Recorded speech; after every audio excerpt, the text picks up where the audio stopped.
Quantity थी, muffin की एक थी और फ्रेश लाइम की दो थी। तो आप देख सकते हैं दो डिफरेंट पेजेस, दोनों का वैसे आपस में डायरेक्टली कोई रिलेशन नहीं, कुछ लेना देना नहीं। एक ही आपस में रिलेशन है, वो ये है कि दोनों ही लोकल होस्ट 3000 के ऊपर होस्ट हैं, मतलब एक ही एप्लीकेशन के दो पेजेस हैं। इट मीन्स कहीं से भी डेटा सेट कर सकता हूँ, कहीं से भी गेट कर सकता हूँ। अब आते हैं आज की फर्दर डेवलपमेंट के ऊपर। इस कार्ड को लेते हैं जो कि मैंने यहाँ पे गेट किया है और इसको डिस्प्ले करते हैं, फिर आगे के कॉन्सेप्ट्स को पढ़ेंगे। सबसे पहले इसके स्ट्रक्चर को देखते हैं, दिख कैसा रहा है। ठीक है, तो मैं यहाँ पे आके आपको रिफ्रेश करवाऊँगा, नॉट सॉरी दिस थिंग।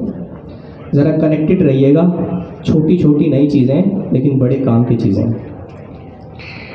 अगर आप यहाँ पे कंसोल में देखें, मैं यहाँ पे रिफ्रेश करूँ तो मुझे टेक्निकली दोबारा कार्ड ये ऑब्जेक्ट मिल जाना चाहिए। ये एक ऑब्जेक्ट है, ठीक है, जिसका नाम है कार्ड। और कार्ड के अंदर दो प्रॉपर्टीज मौजूद हैं, card itself and object. Object के अंदर इन टोटल दो प्रॉपर्टीज हैं। इट मींस कि ऑब्जेक्ट के अंदर दो ऑब्जेक्ट हैं, नेस्टेड ऑब्जेक्ट हैं। आप देख सकते हैं कार्ड एक ऑब्जेक्ट था, मैंने उसको एक्सपेंड किया जिसके अंदर दो और ऑब्जेक्ट्स ही मौजूद हैं। एक का नाम है चॉकलेट मफिन और एक का नाम है फ्रेश लाइम। अब द थिंग इज कि मैं इन कार्ड के आइटम्स को एक्सट्रैक्ट करना चाहता हूँ, और जिस तरीके से मैंने पहले अपने प्रोडक्ट्स के पेज के ऊपर अपने प्रोडक्ट को मैप किया हुआ था, डिस्प्ले किया हुआ था, लेकिन वो क्या था, वो फुल फ्लैज तमाम प्रोडक्ट्स थे। यहाँ पे इस कार्ड के राउट पे या इस कार्ड के पेज के ऊपर मैं बस वही प्रोडक्ट्स दिखाना चाहता हूँ जो कि वाकई लोकल स्टोरेज कार्ड वेरिएबल के अंदर स्टोर है। बट क्या मैं ऑब्जेक्ट के ऊपर, क्योंकि आप देख सकते हैं कार्ड का डेटा स्ट्रक्चर क्या है भाई, क्या डेटा स्ट्रक्चर है, क्या ऑब्जेक्ट के ऊपर मैं मैप का मेथड चला सकता हूँ? मैप किसका मेथड है? एरे का। तो यहाँ पे मैं मैप का मेथड नहीं चला सकता। क्यों? क्योंकि ऑब्वियसली लिमिटेशन है, ऑब्जेक्ट के ऊपर मैं मैप का मेथड नहीं चला सकता। जो मैप है वो एक एरे का मेथड है। बट अगर आप गौर करें कि किसी तरीके से अगर ये जो नेस्टेड ऑब्जेक्ट्स हैं दो, जिसका नाम क्या है, चॉकलेट मफिन और फ्रेश लाइम, जो क्या है, दो एक अलग ऑब्जेक्ट हैं। अगर मैं किसी तरीके से इन दो ऑब्जेक्ट को निकाल के एक एरे के अंदर डाल दूं तो ये एरे ऑफ ऑब्जेक्ट बन जाएंगे, सही है। फिर अगर मैं इसके ऊपर मैप करूंगा तो ऑब्वियसली हर आइट्रेशन के अंदर मुझे एक नया ऑब्जेक्ट मिलेगा, उसकी तमाम प्रॉपर्टीज मिलेंगी, क्वांटिटी जो मेरी कस्टम सेट की हुई वैल्यू है वो भी मिल जाएगी, तो मैं डिस्प्ले कर पाऊंगा। तो आज जो आप अभी थोड़ी सी देर में सीखने वाले हैं वो ये है कि भाई कैसे आप एक ऑब्जेक्ट को एरे के अंदर कन्वर्ट कर सकते हैं। ठीक है, और ये बहुत सिंपल है, मैं आपको यहीं पे दिखाता हूँ। मैं बड़ा कर देता हूँ इस कंसोल को। लेट्स से मैं यहाँ पे एक वेरिएबल बनाता हूँ, मैं उसको बोलता हूँ पर्सन। ठीक है, क्या नाम दे दिया, पर्सन, जिसके अंदर मैं बोलता हूँ भाई इसके अंदर एक की है नेम, जो नाम होगा भाई समी, और दूसरी है इसकी एज 15 समी, 23 माशाअल्लाह 23। ठीक है भाई, तो मेरे पास एक पर्सन का ऑब्जेक्ट बन गया। उसी तरीके से अगर आप देखें कार्ड वाला ही है कि दो प्रॉपर्टीज हैं। हाँ, द ओनली डिफरेंस इज कि ये जो दो प्रॉपर्टीज हैं ये इटसेल्फ एक अलग ऑब्जेक्ट नहीं है, बल्कि एक स्ट्रिंग टाइप की है और दूसरी कौन सी टाइप की है, नंबर। बस आप थोड़ा सा कनेक्ट कीजिएगा। अब बहुत सिंपल तरीका है, मुझे क्या चाहिए है, मुझे उन ऑब्जेक्ट की जो अब मैंने आपको कार्ड का दिखाया था उसकी वैल्यू का एरे चाहिए। दो तो की थी, एक चॉकलेट मफिन था और दूसरी की क्या थी, फ्रेश लाइम। वो तो की हो गई, उनकी जो वैल्यू थी वो क्या थी, दो अलग ऑब्जेक्ट्स थे। मुझे किसी तरीके से वो दो ऑब्जेक्ट्स एक्सट्रैक्ट करके उनको एक एरे के अंदर इनकैप्सुलेट करना है। तो समझें कि मुझे ये सेमी, अगर वही एग्जांपल लूँ, और 23 चाहिए और ये एक एरे की सूरत में चाहिए। तो बहुत सिंपल है, आप ऑब्जेक्ट को बुलाएंगे। ये ऑब्जेक्ट क्या है, ये मदर ऑफ ऑल ऑब्जेक्ट है। ठीक है, जिस तरह आपने ये रूट पे लोकल स्टोरेज को गेट कर लिया था, उसी तरीके से ऑब्जेक्ट भी एक वेरिएबल जावास्क्रिप्ट के इकोसिस्टम के अंदर आपको प्रोवाइडेड है, आप उसको राइट अवे इस्तेमाल कर सकते हैं। It's a constructor. ठीक है, एक कंस्ट्रक्टर है, इसकी बेसिस के ऊपर चीज़ें बनती हैं। इसके बाद इसमें एक मेथड होता है डॉट वैल्यूज। ठीक है, वैल्यूज का, ऑब्जेक्ट डॉट वैल्यूज। गौर कीजिएगा ऑब्जेक्ट का ओ कैपिटल है, हमेशा कंस्ट्रक्टर के जो फर्स्ट लेटर होता है वो कैपिटल होता है, जहन में रखिएगा। अब ये क्या कहता है, ये बोलता है कि भाई ऑब्जेक्ट की वैल्यूज मुझे लाके दे दो। समझ आ रही है बात मेरी? ऑब्जेक्ट की वैल्यूज लाके दे दो, लेकिन कौन से ऑब्जेक्ट की वैल्यूज लाके दे दो, वो ऑब्जेक्ट इस राउंड ब्रैकेट्स के अंदर पास करना होता है। तो हमारे कॉन्टेक्स्ट के अंदर वेरिएबल क्या है, या ऑब्जेक्ट कौन सा है, पर्सन। तो जैसे ही मैं यहाँ पे पर्सन पास करूंगा तो वो क्या करेगा, इस ऑब्जेक्ट में जाएगा, इसमें देखेगा कि भाई एक वैल्यू ये है, एक वैल्यू ये है, इन दोनों को निकालो, एक एरे के अंदर डालो और एरे रिटर्न कर दो। तो आप टेक्निकली नीचे देख सकते हैं कि मुझे एक एरे रिटर्न हुआ है जिसमें पहली वैल्यू आ गई 0 इंडेक्स के ऊपर और फर्स्ट वैल्यू आ गई फर्स्ट इंडेक्स के ऊपर। Make sense? इसी तरीके से आप इसका काउंटर पार्ट भी कर सकते हैं, इसको दूसरे तरीके से भी कर सकते हैं। लेट्स से मुझे वैल्यूज का एरे नहीं चाहिए, मुझे ऑब्जेक्ट में जितनी कीज हैं, कीज कौन सी है भाई, एक नेम है और एक एज है, ये चाहिए एज एन एरे। ठीक है, तो वो भी डेड सिंपल है कि आप इसी ऑब्जेक्ट को यूज करें, लेकिन वैल्यूज की जगह क्या लिख देंगे भाई, कीज। कितना सेल्फ एक्सप्लेनेटरी है, कोई दिक्कत ही नहीं है। जैसे मैंने लिखा कीज, क्या आ गया, नेम और एज, बिकॉज ये दो ऑब्जेक्ट के अंदर कीज थी। अब ये दो थी, अगर 100 होती तो 100 की 100 कीज एरे के अंदर आ जाती। सेम गोज फॉर अगर 100 वैल्यूज होती तो 100 की 100 वैल्यूज भी मेरे पास आ जाती। तो इसी तरीके से मेरे प्यारे दोस्तों, ये जो कार्ड है, अगर, क्योंकि ये तो एक ऑब्जेक्ट था जिसमें जो की थी वो प्रोजेक्ट का नाम था, प्रोडक्ट का नाम था, और जो वैल्यू थी वो पूरा ऑब्जेक्ट था। अगर वो पूरे ऑब्जेक्ट किसी तरीके से मैं एक्सट्रैक्ट करके एक एरे के अंदर ऐड कर दूं तो फिर मैं उस पर लूप थ्रू कर सकता हूं और उसको यहाँ पे डिस्प्ले करवा सकता हूं। अब जरा एक बार दोबारा रिफ्रेश करते हैं और अब ये रहा आपका कार्ड, ये वेरिएबल है आपका, इसके अंदर दो की वैल्यू पेयर्स मौजूद हैं। ठीक है, मुझे इसको छेड़ना नहीं है, मतलब की को नहीं छेड़ना, सही है। मुझे क्या चाहिए, इसकी वैल्यू, और इसकी भी मुझे क्या चाहिए, वैल्यू। तो मैं क्या बोलूंगा, object dot values round brackets के अंदर कार्ड्स, क्या चीज, तो होगा क्या कि ये दो ऑब्जेक्ट्स उठ के एक एरे का पार्ट बन जाएंगे और मुझे रिटर्न हो जाएंगे डेड सिंपल। मैं आपको दिखा भी देता हूं।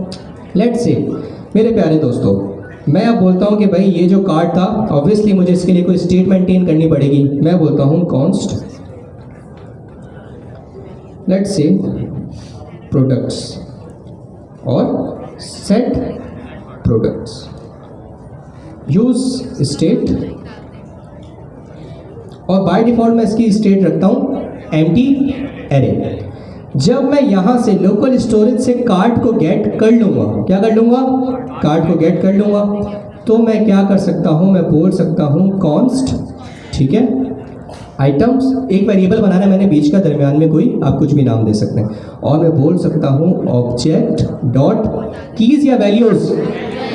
कितने लोग बोलते हैं वैल्यूज, हैंड रेस करो भाई। ऑब्जेक्ट डॉट वैल्यूज, दिखा भी देता हूं ऑब्जेक्ट दिख के सर है। मुझे इसमें से क्या चाहिए, की चाहिए या वैल्यू चाहिए, वैल्यू, तो ऑब्जेक्ट डॉट वैल्यूज, ऐसे ही मैं यहाँ पे आगे बोलूंगा वैल्यूज, और इसके अंदर क्या पास कर दूंगा, ये कार्ड, यहाँ पे पास कर देता हूँ कार्ड। अब ये क्या हुआ है, ये बेसिकली इस कार्ड के ऑब्जेक्ट को लेगा, इसकी तमाम वैल्यूज को एक्सट्रैक्ट करेगा, जो कि क्या है, मेरे कार्ट में ऐड किए हुए आइटम या प्रोडक्ट्स, और उनको एक एरे की सूरत में मुझे दे देगा, ताकि मैं नीचे इसके ऊपर मैप का मेथड इस्तेमाल करते हुए अपने कार्ट के प्रोडक्ट्स को डिस्प्ले करा सकूं। Make sense? कूल। तो अब मैं क्या करूंगा, ये जो आइटम है इसको अपनी सेट प्रोडक्ट, जो कि मेरी स्टेट थी, क्योंकि याद रखिएगा मैं करना क्या चाहता हूं, मैं अपनी UI को अपडेट करना चाहता हूं, दोबारा पास्ट में जा रहा हूं, और रिएक्ट के इकोसिस्टम के अंदर the only way to update your UI is using state. ठीक है, मेक सेंस? तो मैं क्या कर सकता हूं, मैं यहां पे आके बोल सकता हूं कि भाई set products is equal to ये जो आइटम्स मुझे मिले हैं ये सेट कर देना इसके अंदर। Make sense? ठीक है, कूल। ये मुझे एरर मिल रहा है, ये टाइपिंग का एरर है, क्योंकि वो बोल रहा है कि भाई इसकी टाइप अननोन है, ये अभी हम सेट कर देंगे।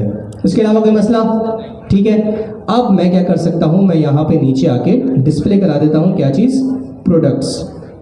ठीक है, जो क्या है ये स्टेट है। इनिशियली इसकी वैल्यू क्या आएगी भाई, एम्प्टी अरे, लेकिन जब फर्स्ट टाइम रेंडर हो जाएगा, यूज स्टेट के सेकंड पैरामीटर के अंदर मैंने क्या पास किया हुआ है, एम्प्टी अरे। इसका मतलब यूज इफेक्ट कितनी बार चलेगा, एक बार। जब कंपोनेंट माउंट हो जाएगा बस तभी चलेगा, उसके बाद कभी नहीं चलेगा। और उसी टाइम पे जैसे ही कंपोनेंट माउंट होगा, मैं इस प्रोडक्ट की वैल्यू क्या सेट कर रहा हूं, कार्ट में ऑब्जेक्ट की वैल्यूज। तो ये प्रोडक्ट्स 2 बार लॉग होना चाहिए, फर्स्ट टाइम विद एम्प्टी अरे, और फिर जब स्टेट होगी तो मेरी एक्चुअल वैल्यू जो मैं चाहता हूं अचीव करना।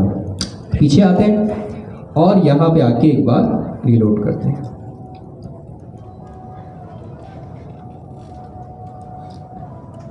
आ गए,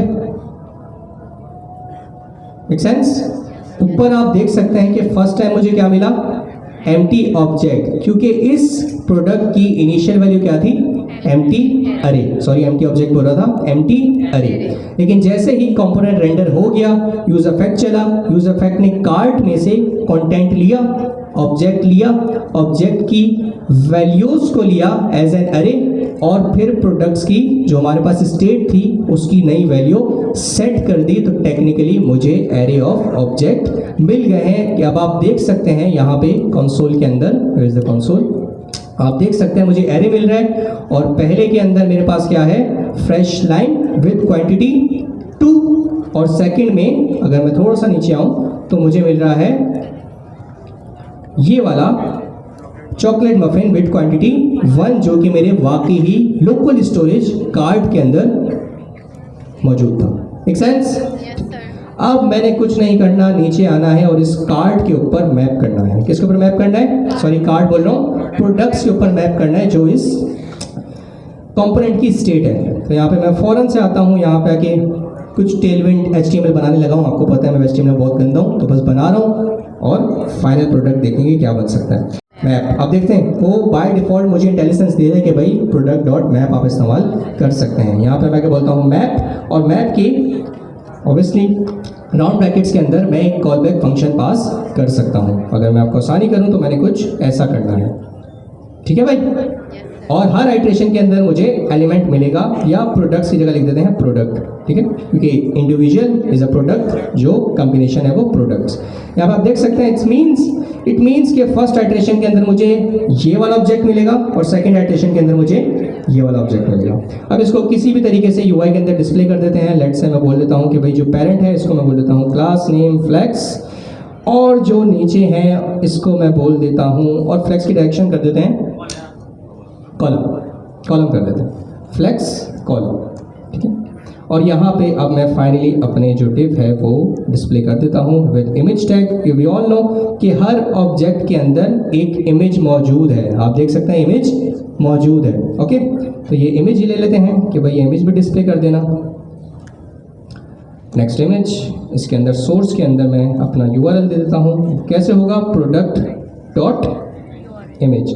याद है हमने टाइप्स के अंदर प्रोडक्ट की टाइप डिफाइन की थी, तो हम उसको यूज़ कर सकते हैं ताकि हमें इंटेलिजेंस मिले। Just give me a second, मैं वो कर लूँगा, लेकिन अभी के लिए जाने देते हैं। मैंने एक बहुत बड़ा ब्लंडर मारा है। क्या नहीं किया मैंने, बोलो भाई। जब भी मैप यूज़ करो पहली चीज़ जो जहन में रहनी चाहिए वो की है। अगर की नहीं है जहन में तो आप अपना पहला इंटरव्यू रेट का तो फेल कर गए करेगा। तो जब भी मैप देखें, जो पहली रिक्विजिट आपके जहन में आनी चाहिए कि भाई जो भी मैप एलिमेंट रिटर्न कर रहा है उसके पेरेंट एलिमेंट में की प्रॉपर्टी मौजूद है या नहीं है। अगर नहीं है तो you will be in a big trouble, अगर है ऑल फाइन, ठीक है। तो यहाँ पे आके मैं देख सकता हूँ कि भाई मैं की लिखूंगा, और की में मैं क्या दे देता हूँ, प्रोडक्ट का नाम दे देता हूँ, क्योंकि वैसे नाम is not a good approach. मैंने आपको बताया था हर प्रोडक्ट की एक आईडी होती है, लेकिन हमारे कॉन्टेक्स्ट के अंदर क्योंकि मैंने API बनाई, मुझे पता है प्रोडक्ट का नेम जो है वो यूनिक है, तो let's go with the name.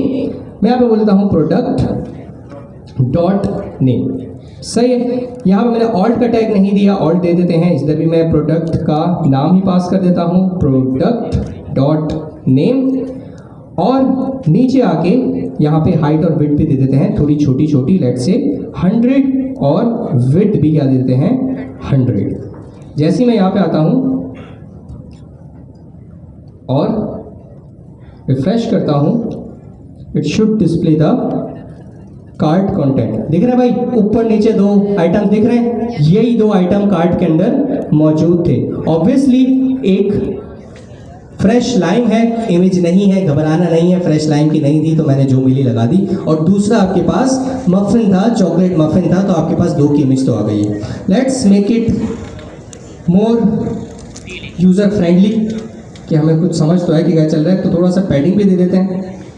Tell में वैसे करने में मज़ा आता है, पता नहीं आप लोग को आता है कि नहीं आता, मुझे तो कभी कभी करता हूँ आता है। खैर, इसको मैं क्लास देता हूँ फ्लेक्स, और अब मैं यहाँ पे टाइटल देने लगा हूँ।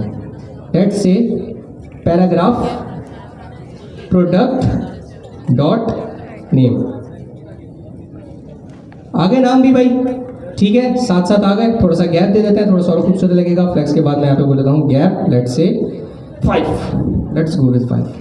थोड़ा सा गैप भी आ गया और खूबसूरत लगने लग गया। अब मैं एक आखिरी चीज़ पास करने लगा हूँ, वह क्वांटिटी। क्वांटिटी आ गई, that's all there is to it, और आपको कुछ दिखाने की जरूरत नहीं है। थोड़ा सा आगे आता हूँ, नीचे एक और पैराग्राफ का टैग बनाता हूँ और मैं लिख देता हूँ प्रोडक्ट डॉट क्या भाई, क्वांटिटी। कैसी क्वांटिटी लिखूंगा, आप देख सकते हैं यहाँ पे 2 आ गया, यहाँ पे 1 आ गया है। ये आपका कार्ड है, मेरी अपनी यूआई है, आप इसको बेइंतहा खूबसूरत तरीके से डिस्प्ले कर सकते हैं। आपकी मर्जी है आप कैसे डिस्प्ले करना चाहते हैं। मैं आपको थोड़ा सा बता देता हूँ कि आप और इसके अंदर क्या खूबसूरती ऐड कर सकते हैं। लेट्स मैं इसको 2 बोल देता हूँ, इस डिफ को आगे बोल देता हूँ कि भाई तुम हर चीज़ को बॉर्डर दे देना, और I guess it will look a much better, या it looks a bit better. ठीक है, तो आप क्या कर सकते हैं, इसको और एक्सपेंड करें, जिस तरह भी दिखाएं कि भाई ये यहाँ पे टेक्स्ट आ रहा है, ये क्वांटिटी जाके यहाँ पे लग जाए। It's all up to you, जिस तरह आप दिखाना चाहते हैं दिखा दें। मैं इसको थोड़ा और विजिबल करने के लिए टेक्स्ट वेक्स्ट कुछ दे देता हूँ कि भाई क्लास नेम। टेक्स्ट कैसे बड़ा करते हैं भाई, टेक्स्ट लेट्स से 2XL, और क्वांटिटी को बोल देते हैं class name text excel, I guess, या LG होता है, LG भी होता है, सही है। ये इसकी क्वांटिटी आ गई है और ये इसका टेक्स्ट आ गया है, I guess that's all there is to it. अब यहाँ पे आप कार्ड के तमाम कंपोनेंट भी और कंटेंट भी आपको डिस्प्ले हो रहा है। अब आते हैं मज़ेदार चीज़ पे, मैं दोबारा पीछे जाता हूँ, ठीक है भाई। अब मैं ऐड करता हूँ एक और चीज़, वो कौन सा है, country burger. Let's add country burger. मैंने 3-4 बार ऐड कर दिया है, देखते हैं कितनी बार आता है। अब मैं आगे आता हूँ, कंट्री बर्गर खुद ब खुद आ गया, 5 बार आ गया। अब ये पूरा डायनेमिक है, वहाँ से ऐड करें, जैसे इधर आएंगे यहाँ पे खुद ब खुद डिस्प्ले हो जाएगा। थोड़ी सी और आसानी के लिए मैं क्या करता हूँ, लेआउट में जाता हूँ और ऊपर नैप बार बना देता हूँ, ताकि अभी जो मैं एक्सप्लिसिट वे के अंदर ब्राउज़र में बैक पे जा रहा हूँ और आगे आना होता है, तो हिस्ट्री को आगे लेके आ रहा हूँ। मैं क्या करता हूँ, लेआउट में जाके एक नेविगेशन बना देता हूँ आप लोग के लिए। नेविगेशन कहाँ पे आएगी, ऑब्वियसली यहाँ पे आएगी। लेट्स से डिव कुछ भी कर देते हैं, एक पैराग्राफ बना देते हैं, इसको बोल देते हैं कि भाई यहाँ पे हमारा आ जाएगा लोगो, और नीचे आ जाएगा आपका एक और पैराग्राफ जिसमें मैं लिख देता हूँ कार्ट, ठीक है। और इस डिव को बोल देते हैं class name flex justify between padding 2 BG anything. Let's say BG ये, और टेक्स्ट वाइट, और I guess that's all there is to it. इस पैराग्राफ इसको जाके बोल देते हैं कि भाई इसको थोड़ा सा खूबसूरत कर देना, बड़ा कर देना, टेक्स्ट 2XL, और यहाँ पे भी क्लास नेम टेक्स्ट 2XL। जाते हैं, देखते हैं, ऊपर आ गया, लोगो आ गया, और यहाँ पे कार्ड आ गया। लोगो पे जाना चाहता हूँ, क्लिक करूँगा, जाऊँगा, क्यों नहीं जाऊँगा?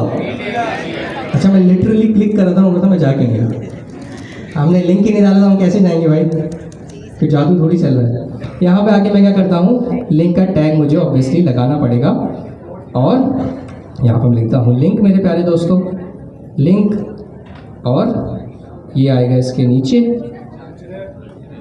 1 मिनट देते हैं मुझे, बिल्कुल href आएगा, मैं इस चीज़ से बिल्कुल वो नहीं कर रहा। इसके अंदर href आएगा, और href कहाँ का आएगा आपका, बिल्कुल राउट का, कुछ और देने की ज़रूरत नहीं है, बस आपने / देना है। व्हाट आई एम डूइंग,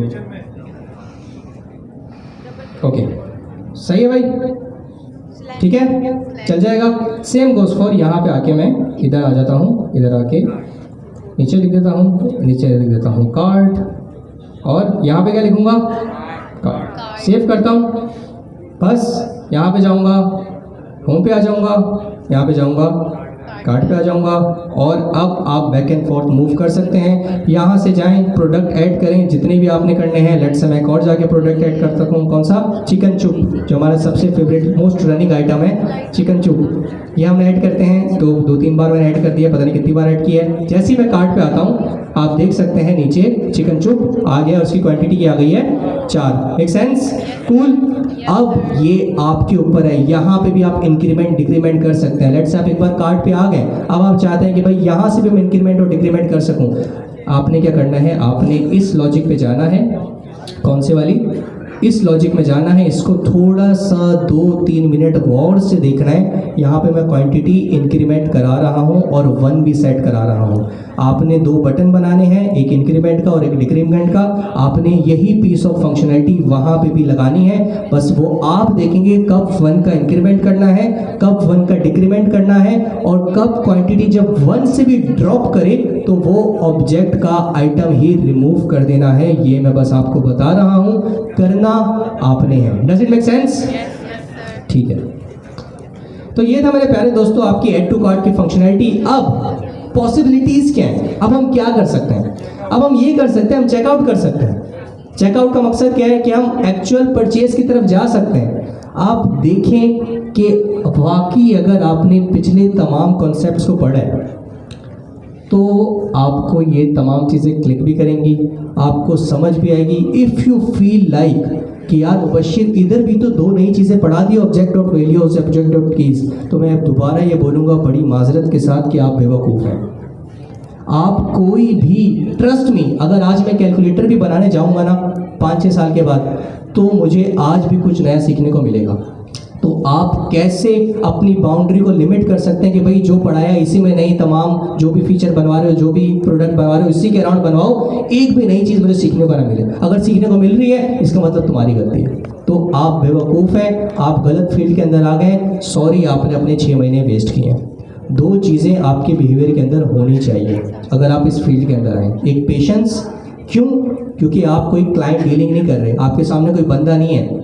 बंदा अगर सामने होते हैं वो गलती करता है तो आप उसको बातें भी सुना सकते हैं, गालियाँ भी दे सकते हैं और हाथ भी उस पर छोड़ सकते हैं। यहाँ पे आपके पास लैपटॉप है, ये देता है एरर, और उसके बाद बताता भी नहीं है कि भाई एरर क्यों दिए। इसको लाख गालियाँ दें, उठा के फेंक दें, आपका नुकसान होगा, ये आपको जवाब कतई नहीं देगा। तो पहली चीज़ है पेशेंस आपके बिहेवियर के अंदर होनी चाहिए। ये नहीं है तो आप बहुत जल्दी छोड़ जाएंगे फील्ड, ये मैं आपको वैसे ही बता रहा हूँ। दूसरी चीज़, आपकी जो लर्निंग साइकिल है वो कभी रुकनी नहीं चाहिए। आज ही आज मैं एक प्रोडक्ट के ऊपर काम कर रहा था, एक फीचर के ऊपर काम कर रहा था, 5 घंटे के अंदर मैंने 10-15 नई चीज़ें सीख ली। तो आप कैसे एक्सपेक्ट कर सकते हैं कि आप इस पॉइंट पे जो पढ़ा है बस इसी के अराउंड चीज़ें बनाए और कुछ नहीं बनाए। और ये मैं रोज़ का बता रहा हूँ, हमारी तो बस वेडनेसडे की क्लास होती है। अगर आप मुझसे रोज़ आके पूछे ना मुबशिर कुछ नया पढ़ा है, कुछ सीखा है, ट्रस्ट मी मैं आपको आराम से 1-1.5 घंटा बता सकता हूँ कि हाँ मैंने ये नई चीज़ें सीखी हैं। क्यों? क्योंकि वो इतनी मुश्किल नहीं होती। हमने जो पहली चीज़ें पढ़ी होती है ऑन टॉप ऑफ इट ही होती है। अगर आप ऑब्जेक्ट डॉट वैल्यूज़ बोले भाई इसने क्या ऐसा रिटर्न कर दिया, एक एरे ही तो रिटर्न किया है, और ऑब्जेक्ट की वैल्यूज़ का एरे रिटर्न कर दिया। ऑब्जेक्ट डॉट कीज ने क्या ही रॉकेट साइंस कर दी है, एक कंस्ट्रक्टर था, उसका एक मेथड था जिसने एरे रिटर्न कर दिया, किस चीज़ का, ऑब्जेक्ट की कीज का। तो इसमें क्या ऐसी नई चीज़ थी जो कि आप बोले कि ओहो कुछ नया हो गया है, बस तबाही मच गई है, ये क्या पढ़ा रहे हैं आप लोग। तो 2 चीज़ें हमेशा याद रखिएगा, एक आपकी लर्निंग साइकिल नहीं रुकनी चाहिए और एक आपके बिहेवियर के अंदर पेशेंस होना चाहिए। ये नहीं है तो बड़े मसले की बात है। चलिए मेरे प्यारे दोस्तों, अब इसके प्रोडक्ट की पॉसिबिलिटी के ऊपर आते हैं, आप क्या क्या कर सकते हैं। प्रोडक्ट आपके कार्ट में आ गए, आपकी ट्रॉली के अंदर आ गए। ऑब्वियसली आप कहाँ जाएंगे, आप काउंटर पे जाएंगे और आप वहाँ जाके पैसे जमा कराएंगे, पैसे देंगे, वो स्कैन करेगा भाई इसके कितने इसके कितने इसके कितने, फाइनली आप कार्ड देंगे या कैश देंगे और अपना सामान लेके चला जाएंगे। उसी तरीके से डिजिटल वर्ल्ड में भी ये तमाम चीज़ें आपके कार्ट पे आ गई है। Add to checkout, sorry add to checkout, checkout का जो बटन होता है उसका मकसद ये है कि अब आप काउंटर पे चले गए। काउंटर पे आपके पास फाइनल अमाउंट आ रही होगी, आपने कितना पे करना है, वहाँ पे आपके पास आपके कार्ड के क्रेडेंशियल्स मांगेगा कि भाई आपके क्या कार्ड नंबर है, क्या सीवीसी है, तमाम चीज़ें, एक्सपायरी क्या है, कार्ड होल्डर नेम क्या है, या दूसरा ऑप्शन अगर वो प्रोवाइड करते हैं तो बोलेगा COD, कैश ऑन डिलीवरी। तो आप वो करेंगे और बस चेकआउट करेंगे, आपका एक ऑर्डर डिलीवर हो जाएगा और फाइनली आपको किसी भी पॉइंट पे 1 दिन 2 दिन जो भी उनका डिलीवरी टाइम है उसमें डिलीवर हो जाएगा। ये आपके पास पॉसिबिलिटी है। शिप इंजन पढ़ा है? पढ़ लेना, आगे का काम आपका हो जाएगा। मैं कतई नहीं पढ़ाऊंगा, आपने खुद पढ़ना है। दूसरी चीज़, एक बहुत टेक्निकल ब्लेंडर है यहाँ पे, वो क्या है ये बता सकते हैं? थोड़े अपने ताले खोले जहन के अराउंड जो है कुछ सवाल।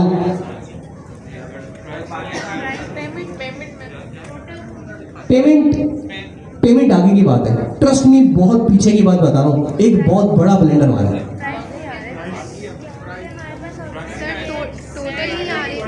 भाई प्राइस वो भी आ जाएगी, वो तो डिस्प्ले करना है ना, मौजूद है सब कुछ। एक चीज ऐसी है जो कि हमने की नहीं है भाई। सर टोटल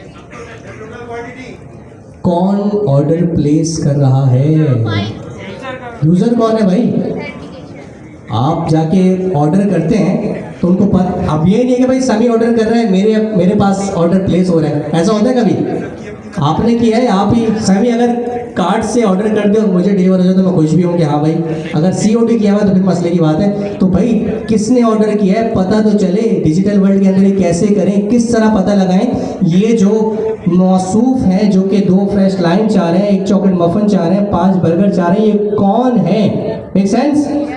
तो आगे की बहस इस चीज़ पे होगी कि ये चीज़ कैसे अचीव करें, कि बंदे का मालूम कैसे करें ये कौन है और कौन ऑर्डर प्लेस करने वाला है। इससे पहले एक छोटी सी चीज़ जो कि हम अपनी UI पे दिखा सकते हैं, वो क्या है मेरे प्यारे दोस्तों?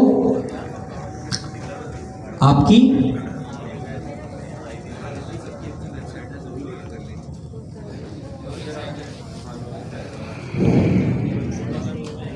Product dot quantity multiply by product dot price. इसका मतलब इसकी जो एक थी वो कितने की होगी? कितने की होगी भाई? 35 कितने होते हैं?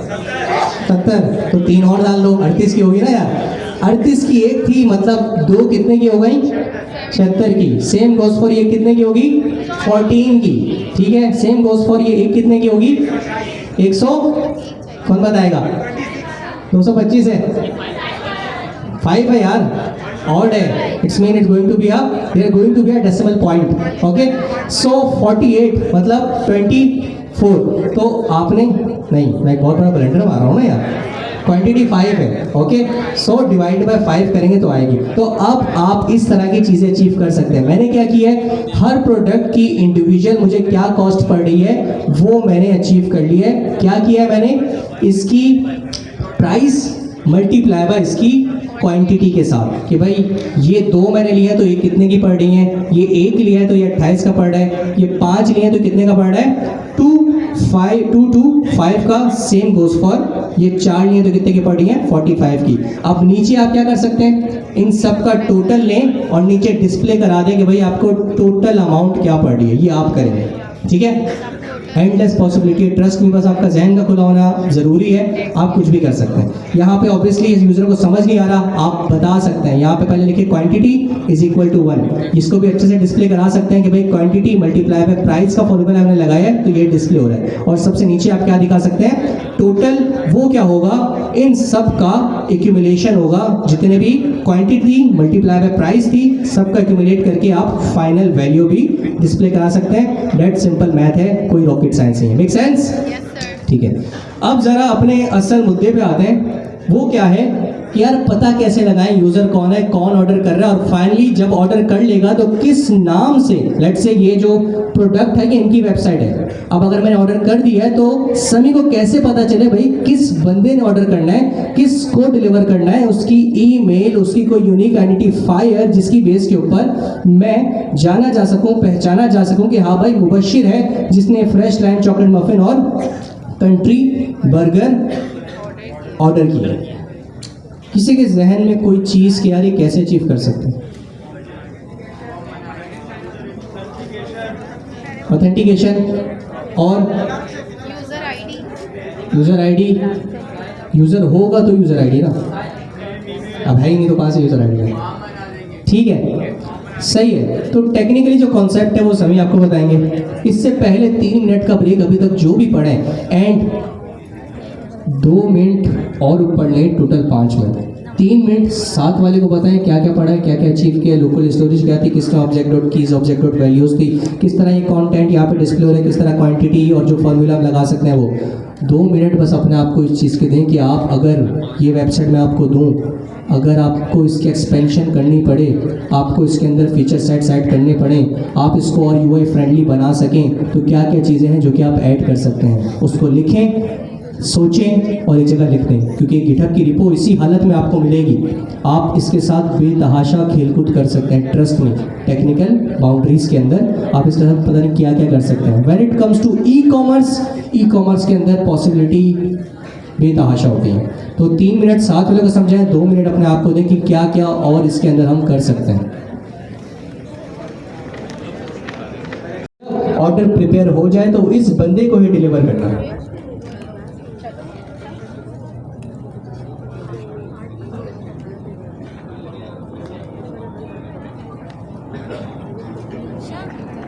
अस्सलाम वालेकुम।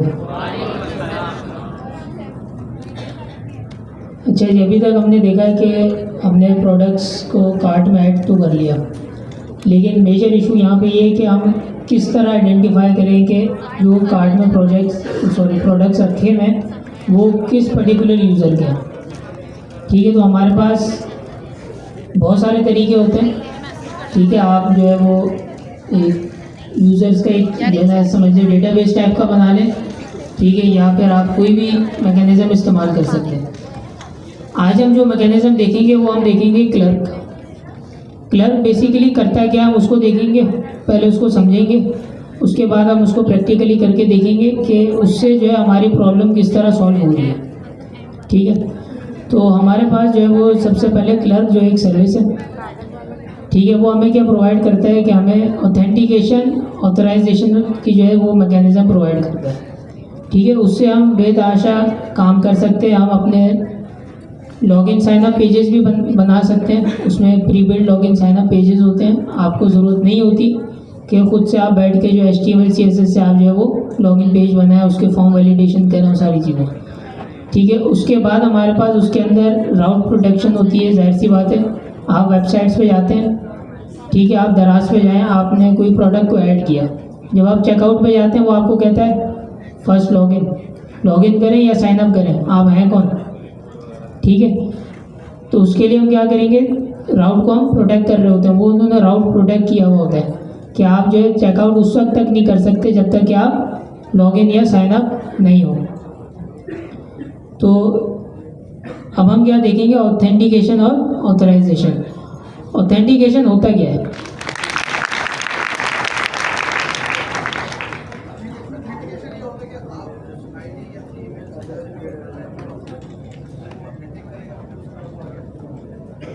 वेरिफिकेशन होती है आपकी, क्या आप एज ए यूजर हो। ठीक है, बेसिकली ऑथेंटिकेशन अगर हम रियल लाइफ एग्जांपल को देखें तो आप अभी गवर्नर हाउस क्लास जो है वो पढ़ने आए। ठीक है, आप जैसे ही गेट पे पहुंचते हैं तो वहाँ पे जो है कोई ना कोई पुलिस वाला खड़ा होता है या कोई भी सिक्योरिटी गार्ड होता है, वो आपसे कहता है आप कौन हैं। ठीक है, तो आप क्या करते हैं भी, आप अपना स्टूडेंट कार्ड दिखाते हैं कि भाई मैं जो यहाँ का स्टूडेंट हूँ। तो बेसिकली आपने क्या है कि अपने आप को ऑथेंटिकेट करवाए किसी स्पेसिफिक आइडेंटिटी कार्ड के। ठीक है, तो ये क्या हो गया हमारा ऑथेंटिकेशन। उन्होंने क्या किया, आपको ऑथेंटिकेट किया है कि आप जो है यहाँ पे क्लास लेने या पढ़ने आ सकते हैं। ठीक है, उस पर आपके जो है ना बेतहाशा डिटेल्स मौजूद है, आपका नाम है, ठीक है, आपके डेज हैं, आपके टाइमिंग्स हैं, आप किस टाइम के स्टूडेंट हैं, किस डे के आप स्टूडेंट हैं। ठीक है, तो ये क्या हमने कर लिया अभी, ऑथेंटिकेशन। ठीक है, उन्होंने आपको ऑथेंटिकेट किया, उनका एक मैकेनिज्म था, उन्होंने आपका कार्ड चेक किया और उन्होंने आपको ऑथेंटिकेट किया। फिर उसके बाद आता है ऑथराइजेशन। ऑथराइजेशन में क्या होता है कि भाई आप गवर्नर हाउस में तो आ गए, अब इतना बड़ा हाउस है, ठीक है, यहाँ पे बहुत सारी चीज़ें हैं, IT मार्की भी है, यहाँ पे गवर्नर साहब की अपनी रिहाइश भी है, यहाँ पे और दीगर चीज़ें हैं, और भी बहुत सारे ऑफिसेज हैं। लेकिन आप किस लिए ऑथराइज हैं? क्लास के लिए। तो ये क्या हो गए आप? ऑथराइजेशन के यहाँ पे मैकेनिज्म इम्प्लीमेंट हो रहा है। ठीक है, आप यहाँ पे आके ये नहीं कर सकते कि आप उस तरफ जो गवर्नर हाउस का जो मेन एरिया है वहाँ पे नहीं जा सकते। अगर आप वहाँ पे जाएंगे तो आपसे पूछेंगे कि भाई आप यहाँ क्या करना है, कौन है आप? एक्सेस को लिमिटेड करता है। ठीक है, रोल बेस के ऊपर काम तक करता है बेसिकली। आप यहाँ पे एज ए स्टूडेंट रोल के ऊपर हैं। ठीक है, अगर हमारे पास यहाँ पे एडमिन स्टाफ भी मौजूद है, एडमिन स्टाफ के पास क्या एक्सेस है कि वो उस तरफ जो गवर्नर हाउस है जो मेन एरिया वहाँ पे भी वो जा सकते हैं। तो वो क्या है भाई, वहाँ पे ऑथराइज हुए हैं, वो उनकी आइडेंटिटी उस हिसाब से बनी हुई है। ठीक है, किसी का कोई सवाल यहाँ तक सबको समझ आया? हैंड रेज करें किस किस को समझ में आया। ठीक है,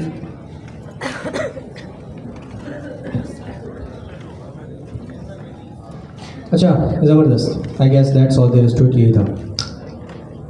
एक यहाँ पे बैठे हुए तो हैं, ठीक है, लेकिन सोचिए आप यहाँ तक आए कैसे। ठीक है, प्रोसेस को देखते हैं, प्रोसेस को क्या हुआ। सबसे पहले भाई गवर्नर साहब आए, उन्होंने एक अनाउंसमेंट की कि भाई कराची वालों तैयार हो जाओ, आप लोग के लिए मैं कोर्स लॉन्च करने वाला हूँ। सही है, फलां दिन फलां वक्त, सबका वक्त नहीं चले, बोलते हैं कि उन्होंने शुरू में हाइपोथेटिकली बता दिया कि भाई इस महीने आप लोग के एग्जाम्स होने वाले हैं, आप तैयार हो जाओ। आप लोगों ने बड़ा इंटरेस्ट हुआ, आप लोग को, आप लोग अंदर क्यूरियोसिटी, आप एक दूसरे पूछने लगे कि यार कोई अपडेट है, कुछ आया, कोई आगे फर्दर कोई अपडेट आई? नहीं आई, नहीं आई, नहीं आई। एक दिन और आया, आपको एक फॉर्म मिला। सही है, आपके साथ एक फॉर्म शेयर किया गया कि भाई ये जो फॉर्म है ना, इसके अंदर अपना डेटा डाल दो। क्या कर दो इसके अंदर अपना डेटा डाल दो, अपनी ईमेल डाल दो, अपना एनआईसी डाल दो, अपने दीगर और मामला डाल दो कि भाई क्या काम करते हो, क्या क्या चीज़ें, जो भी चीज़ लिखी हुई थी, अपनी तमाम चीज़ें आपने ऐड कर दें। हो गया आपका फॉर्म। तो उस प्रोसेस को क्या बोलूँगा, आपने क्या किया? रजिस्ट्रेशन। क्या किया? रजिस्ट्रेशन। रजिस्ट्रेशन करने से क्या हुआ? रजिस्ट्रेशन करने से क्या हुआ कि आपका डेटा सिस्टम में आ गया। सही है, मतलब आपने फर्स्ट स्टेप अचीव कर लिया। अब आगे के स्टेप्स के लिए आप क्या हैं? एलिजिबल। क्या है? एलिजिबल। ठीक है, आपने रजिस्ट्रेशन कर लिया। अब रजिस्ट्रेशन डेट थी लेट्स से 12 मार्च 16 आ गई। सही, 12 थी, 16 आ गई। अब कोई बंदा रजिस्ट्रेशन कर पाएगा? नहीं। सही, रजिस्ट्रेशन का एक मखसूस वक्त था, एक टाइम था, एक प्रोटोकॉल था, एक तरीका था। किसने बताया था? जिसका सिस्टम था। सिस्टम किस तरह का था? गवर्नर साहब का था, उनके जो भी टेक टीम थी उसने एक पूरा सिस्टम बनाया था, एक प्रोटोकॉल सेट किया था। उस प्रोटोकॉल के साथ ही कोई बंदा सिस्टम के अंदर रजिस्टर हो सकता है। इसके अलावा मैं ऐसे नहीं कि मैं बोलूँगा भाई तुम रजिस्टर करा देता हूँ, मैं नहीं करवा सकता। क्यों? क्योंकि जिसका सिस्टम है रजिस्ट्रेशन भी वही करा सकता है, या उसका बताए हुए कुछ सेट ऑफ इंस्ट्रक्शंस होंगे, कुछ प्रोटोकॉल्स होंगे जिसके बिना पे आप रजिस्टर हो सकते हैं। Make sense? आप रजिस्टर हो गए। अब रजिस्टर हुए, एक दिन आया मखसूस, आपका जो भी टेस्ट वेस्ट था वो तमाम चीज़ें हुई, और फाइनली आपका टेस्ट हो गया, आप पास हुए, आप फेल हुए। आपके पास कुछ दिनों बाद रिजल्ट आ गया कि भाई ये फला लोग ऑन साइट आएंगे और ये फला लोग ऑनलाइन जाएंगे। Make sense? इसकी बेसिस के ऊपर आपको क्या मिला? एक कार्ड मिला। क्या मिला? आपकी एक आइडेंटिटी बनी। क्या बनी? आपकी एक आइडेंटिटी बनी। अब उस आइडेंटिटी की बेस के ऊपर आप क्या एक्शन परफॉर्म कर सकते हैं, बताइए। आपको सबसे पहले कहाँ रोका जाता है? गेट पे, कि भाई कार्ड दिखाओ। अगर ऐसी कोई बंदा अंदर आना चाहे, आने देंगे उसे? ये तो मतलब रियल लाइफ है, बंदा घुस गया तो घुस गया। लेकिन समझे, बहुत ही स्ट्रिक्ट रूल है कि भाई अगर किसी के पास कार्ड नहीं है तो क्या वो अंदर आ सकता है? क्यों? क्योंकि सिंपल सी बात है, सिस्टम पे रजिस्ट्रेशन हुई थी। उस रजिस्ट्रेशन के बाद कुछ प्रोसेसेस थे, कुछ बंदे एलिजिबल हुए, कुछ नहीं हुए। तो उस सिस्टम में जो फर्स्ट टाइम रजिस्ट्रेशन हुई थी ना, उसकी बेसिस के ऊपर आपकी एक आइडेंटिटी बनी है, आपकी एक शनाख्त बनी है।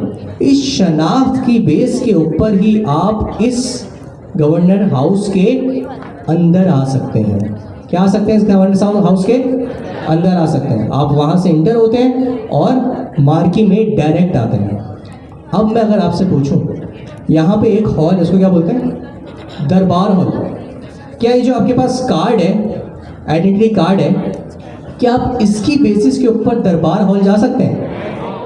This is where authorisation came into the picture, कि आपके एक्सेस को कंट्रोल किया गया हुआ है कि भाई अगर आपके पास ये वाला कार्ड है तो आप सिस्टम में आ सकते हैं, आप गवर्नर हाउस के अहाते में आ सकते हैं। लेकिन इसका मतलब ये नहीं है गवर्नर हाउस में आके आप तबाही मचा दें, जहाँ दिल चाहे आप पहुँच जाएं, नहीं। इसके साथ साथ आइडेंटिटी तो जनरेट हुई है, फर्स्ट टाइम रजिस्ट्रेशन हुई, आप सिस्टम में आए, सिस्टम की बेस के ऊपर आपकी आइडेंटिटी बनी, आप गवर्नर हाउस के अंदर आए। गवर्नर हाउस में आने के बाद authorisation came into the picture कि भाई अब आपके राइट्स को, आपके एक्सेस को कंट्रोल किया जाए। क्या आप कर सकते हैं, क्या आप नहीं कर सकते, ये ऑथराइजेशन बता सकती है कि भाई उस कार्ड के साथ आप इस मार्की में आ सकते हैं, आप दरबार हॉल में नहीं जा सकते। लेकिन वहीं अगर इस स्टाफ का कोई मेंबर होगा, उसके पास कुछ और सुपीरियर राइट्स होंगे कि वो मार्के में भी आ सकता है, वो दरबार हॉल में भी जा सकता है, बट स्टिल जो राइट्स है वो लिमिट है। क्या वो गवर्नर साहब के बेडरूम में जा सकता है? नहीं जा सकता। क्यों? क्योंकि उसके लिए उसको कुछ और एडिशनल प्रिविलेजेस चाहिए, उसकी बेसिस पे वो जा सकता है। Make sense? रजिस्टर मतलब सिस्टम के अंदर आना, आइडेंटिटी मतलब आपकी उस सिस्टम में एक पहचान बनाना, पहचान बनने के बाद आपके राइट्स को कंट्रोल करना ऑथराइजेशन कहलाता है। तीन चीज़ें, रजिस्ट्रेशन, सिस्टम में आना, आइडेंटिटी मतलब सिस्टम में अपनी पहचान बनाना, ऑथराइजेशन मतलब आपकी जो पहचान है उसके अराउंड सिस्टम में रहते हुए आपकी एक लिमिट बनाना कि भाई क्या आप कर सकते हैं, क्या आप नहीं कर सकते। ये है आपके पास ऑथेंटिकेशन और ऑथराइजेशन। अब मैं आपसे कुछ सवाल पूछता हूँ, ठीक है, कि भाई मुझे चाहिए फ्रंट एंड इंजीनियर। क्या चाहिए? Front end engineer. और उसके साथ साथ मुझे डिज़ाइनर भी चाहिए। एक फ्रंट एंड इंजीनियर चाहिए और एक UI UX डिज़ाइनर चाहिए, दो अलग चीज़ें। मैंने पोस्ट कर दी और एक फॉर्म दे दिया, ठीक है। मैं बंदों से पूछूंगा, सब नहीं बताइएगा। फॉर्म आपको मिला, आप उठ जाए भाईजान, ब्लैक शर्ट में, और सॉरी ब्लैक शर्ट में, रेड शर्ट में, लाइंस वाले, हाँ ठीक है भाई। सवाल यहाँ था कि भाई मैं था, मैंने लिंक्डइन में पोस्ट की है कि भाई मुझे UI UX इंजीनियर और फ्रंट एंड इंजीनियर की रिक्वायरमेंट मौजूद है मेरे पास, ठीक है, और मुझे चाहिए है, मुझे दरकार है। मैंने एक फॉर्म का लिंक दे दिया, फॉर्म का लिंक आपके पास चला गया, आपने उस फॉर्म को फिल किया, आपने कौन सा स्टेप? Authentication, registration. कौन कौन बोल रहा है कि भाई वाकई रजिस्ट्रेशन हुई है? सही है। कौन कौन बोलते हैं ऑथेंटिकेशन हुई है? कोई तो बोलो। ऑथराइजेशन वाले नहीं, जबरदस्त, रजिस्ट्रेशन हुई है, बहुत अच्छे, सही है। अब मैंने जो फॉर्म था वो सिर्फ एक दिन के लिए खोला हुआ था, मेरा प्रोटोकॉल था, मेरी मर्जी, क्योंकि मेरा सिस्टम था, मैंने हायर करना था, मेरी मर्जी, ठीक है। मैंने एक दिन के बाद फॉर्म का लिंक एक्सपायर कर दिया। अब जितने भी लोगों ने अप्लाई किया था मेरे पास आ गए, ठीक है। मैंने उनको देखा, उनको शॉर्टलिस्ट किया, सही है। मेरे पास 5 UX UX के इंजीनियर आ गए और 2 मेरे पास फ्रंट एंड इंजीनियर आ गए, ठीक है। अब मैंने उन्हें ईमेल किए, उन सबको 7 जो बंदे थे, 5 फ्रंट UI UX इंजीनियर और 2 फ्रंट एंड इंजीनियर, 7 बंदे, 7 को मैंने क्या किया है? ईमेल किया, ठीक है, कि भाई ये मेरा जो भी मेरा ऑफिस का एड्रेस है, ये जब भी तुम इंटरव्यू के लिए आना तो बाहर जो बंदा खड़ा होगा उसको एक कोड बता देना। वैसी फजूल सी बात है, लेकिन एनीवेज जाने देते हैं कि मैं एक कोड सबको सेंड कर दिया कि भाई ये कोड बोलोगे तुम, बाहर जो बंदा बैठा हुआ होगा, गार्ड होगा, जो भी होगा, क्लर्क होगा, उसको आप ये कोड बताओगे तो वो आपको अंदर आने देगा ऑफिस के अंदर। आप भाई ब्राउन जैकेट के अंदर, हाँ आप नहीं ब्राउन नहीं यार, आपने ग्रे पहनी हुई, अब मेरी आंखें इतनी भी हुई। आप सही खड़े हुए थे, माजरत आपको बैठना पड़ा। हाँ भाई, ये जो मैंने कोड बताया है और वो कोड की बेस के ऊपर बता के मेरे घर के या मेरे ऑफिस के अंदर जो बंदे आ पा रहे हैं, वो कौन सा प्रोसेस है? ऑथेंटिकेशन है। कौन कौन राजी है भाई ऑथेंटिकेशन है? ठीक है, ऑथेंटिकेशन जबरदस्त, थैंक यू सो मच। आगे हम अब एक चीज है, जो मेरा ऑफिस है उसके 2 रूम है। एक में मैं UI UX इंजीनियर के इंटरव्यूज कंडक्ट कर रहा हूँ, एक के अंदर मैं फ्रंट एंड इंजीनियर के इंटरव्यूज कंडक्ट कर रहा हूँ। मेरे ऑफिस में वो आ चुके हैं, सही है, ऑफिस में उनको रसाई मिल चुकी है। लेकिन ऑफिस के अंदर आने के बाद जो UI UX इंजीनियर है वो कहाँ जा सकता है? उसी रूम में जा सकता है। लेट्स से रूम नंबर 2 के अंदर UI UX इंजीनियर के ही इंटरव्यू हो रहे हैं और रूम नंबर 5 के अंदर फ्रंट एंड इंजीनियर के ही क्या हो रहे हैं? इंटरव्यूज हो रहे हैं। तो क्या UI UX engineer front end का इंटरव्यू देने के लिए रूम में जा सकते हैं? नहीं। क्या front end engineer UI UX engineer आ सकते हैं? नो। आप पिंक कोट जी, ये कौन सा प्रोसेस है? ऑथराइजेशन है। कौन कौन राजी है भाई? ऑथराइजेशन है, बस सही, जबरदस्त लगे, समझ आ गया। ऑथराइजेशन ये प्रोसेस है, ऑथेंटिकेशन, ऑथराइजेशन और रजिस्ट्रेशन। आपसे as a junior engineer, software engineer, आपसे जो डिफरेंस पूछा जा सकता है वो इन 2 चीज़ों का है। याद रखिएगा, what is the difference between authentication और ऑथराइजेशन। मैंने जो जिस चीज़ से याद की थी वो ये की थी कि इसके अंदर I और T आता है साथ साथ। इट मीन्स आइडेंटिटी बन रही है। क्या बन रही है? ये मेरा तरीका था, आप बोल सकते हैं Mubashir you are dumb, you are stupid, it's all up to you. ये मेरा तरीका था, मैंने इस तरीके से याद कर लिया कि भाई इस ऑथेंटिकेशन के अंदर I और T भले आगे पीछे आ रहा है लेकिन साथ साथ आ रहा है। इट्स मीन कि आइडेंटिटी बन रही है, सही है। सिस्टम रजिस्ट्रेशन ऊपर हो गई थी, ऑथेंटिकेशन के अंदर आइडेंटिटी बन रही है। इट मीन्स जो प्रोसेस मुझे सिस्टम के अंदर इंट्रोड्यूस करवा रहा है, मेरी शनाख्त बनवा रहा है, वो कौन सा है? ऑथेंटिकेशन है, वो ऑथराइजेशन नहीं है। ठीक है। ऑथराइजेशन कब आता है? जब मैं सिस्टम में उस बंदे के एक्सेस कंट्रोल पे आता हूं कि भाई ये क्या काम कर सकता है, क्या काम ये नहीं कर सकता। Right, cool. तो ये था आपके पास रजिस्ट्रेशन, ऑथेंटिकेशन, ऑथराइजेशन का पूरा कॉन्सेप्ट। ये तीनों प्रोसेसेस होते हैं। क्या होते हैं? प्रोसेस होते हैं। रजिस्ट्रेशन इटसेल्फ एक प्रोसेस होता है, ऑथेंटिकेशन एक प्रोसेस होता है, ऑथराइजेशन भी एक प्रोसेस होता है। अब इसको अचीव कैसे करें डिजिटल वर्ल्ड के अंदर?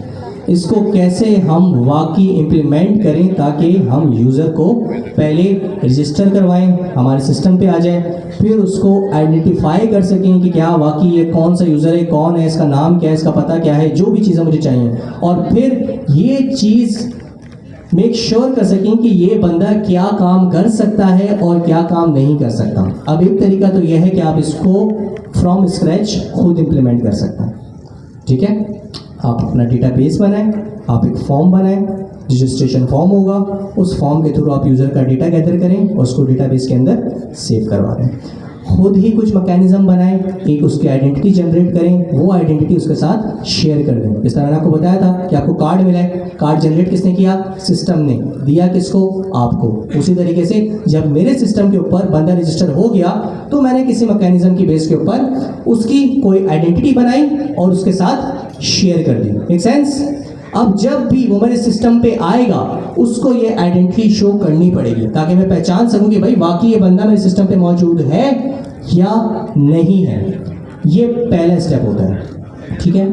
Authorisation always come after authentication, कि भाई अब सिस्टम में तो आ गया, अब मैं इसको क्या करने दूं और क्या करने ना दूं, यहाँ पे परमिशंस आती हैं तो आपकी ऑथराइजेशन आती है। तो वही बात कि एक तरीका है कि आप फ्रॉम स्क्रैच अपने खुद ये पूरे प्रोसेसेस बना सकते हैं। आप एक रजिस्ट्रेशन फॉर्म लें, सैमी ने बोला कभी मेरी ईमेल है sami@gmail.com, मेरा नाम है सैमी और मेरा लास्ट नेम है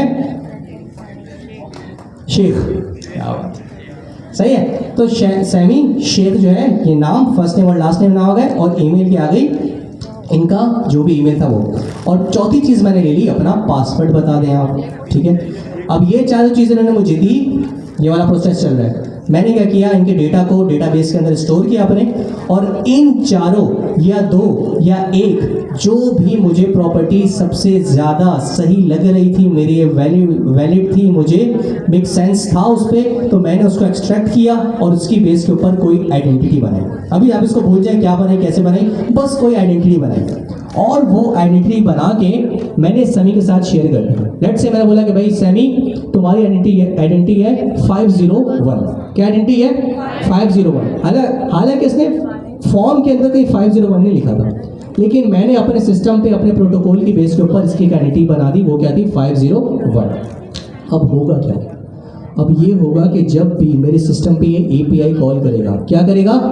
एपीआई कॉल करेगा। मैं बोलूँगा कि भाई एपीआई कॉल के अंदर या तो हेडर्स में, अभी मैं बताता हूँ क्या है, बस आप समझे, एपीआई कॉल के अंदर कहीं ना कहीं मुझे 501 तुमने लगा के भेजना है। समझ आ रही है कि जब भी तुम एपीआई कॉल करो, जैसे अभी मैंने ये प्रोडक्ट की आपको एपीआई कॉल दिखाई है, इसी तरीके अभी तो ये पब्लिक है, कोई भी कॉल कर दे, आप कर दें, आप अपने पप्पो के बेटे से करा लें, किसी से भी करा लें आप, वो चल जाएगी।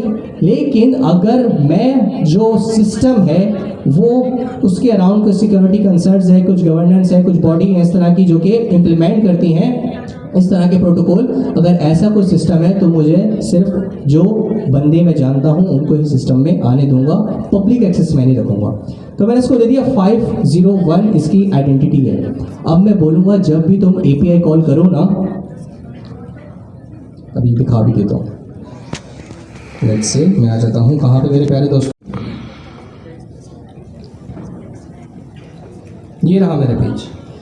अभी आप देख रहे हैं कि मैं फेच की एपीआई कॉल कर रहा हूँ, ये पब्लिक है, कोई भी बंदा कर सकता है, कहीं से भी बैठ के कर सकता है। लेकिन अब ऐसा नहीं है, अब मेरा सिस्टम जो है वो बड़ा स्ट्रिक्ट है, उसके अराउंड सिक्योरिटी के मुझे कंसर्न्स थे, मैंने उसको फुल सिक्योर बना दिया है। अब बंदा रजिस्टर होता है, उसकी एक आइडेंटिटी बनती है, मैं उसको आइडेंटिटी देता हूँ। जब भी वो आइडेंटिटी उसको मिलेगी, आगे जितनी भी वो एपीआई करेगा कॉल, मुझे वो आइडेंटिटी चाहिए है, ताकि मैं ये मेक श्योर कर सकूँ हाँ ये बंदा है जिसको मैं जानता हूँ, इसको मैं आगे जाने दूंगा या इसको रिस्पॉन्स दूंगा, इसको रिस्पॉन्स नहीं दूंगा। तो वो मैं कैसे कर सकता हूँ? लेट्स से आपके पास बहुत सारे तरीके हो सकते हैं।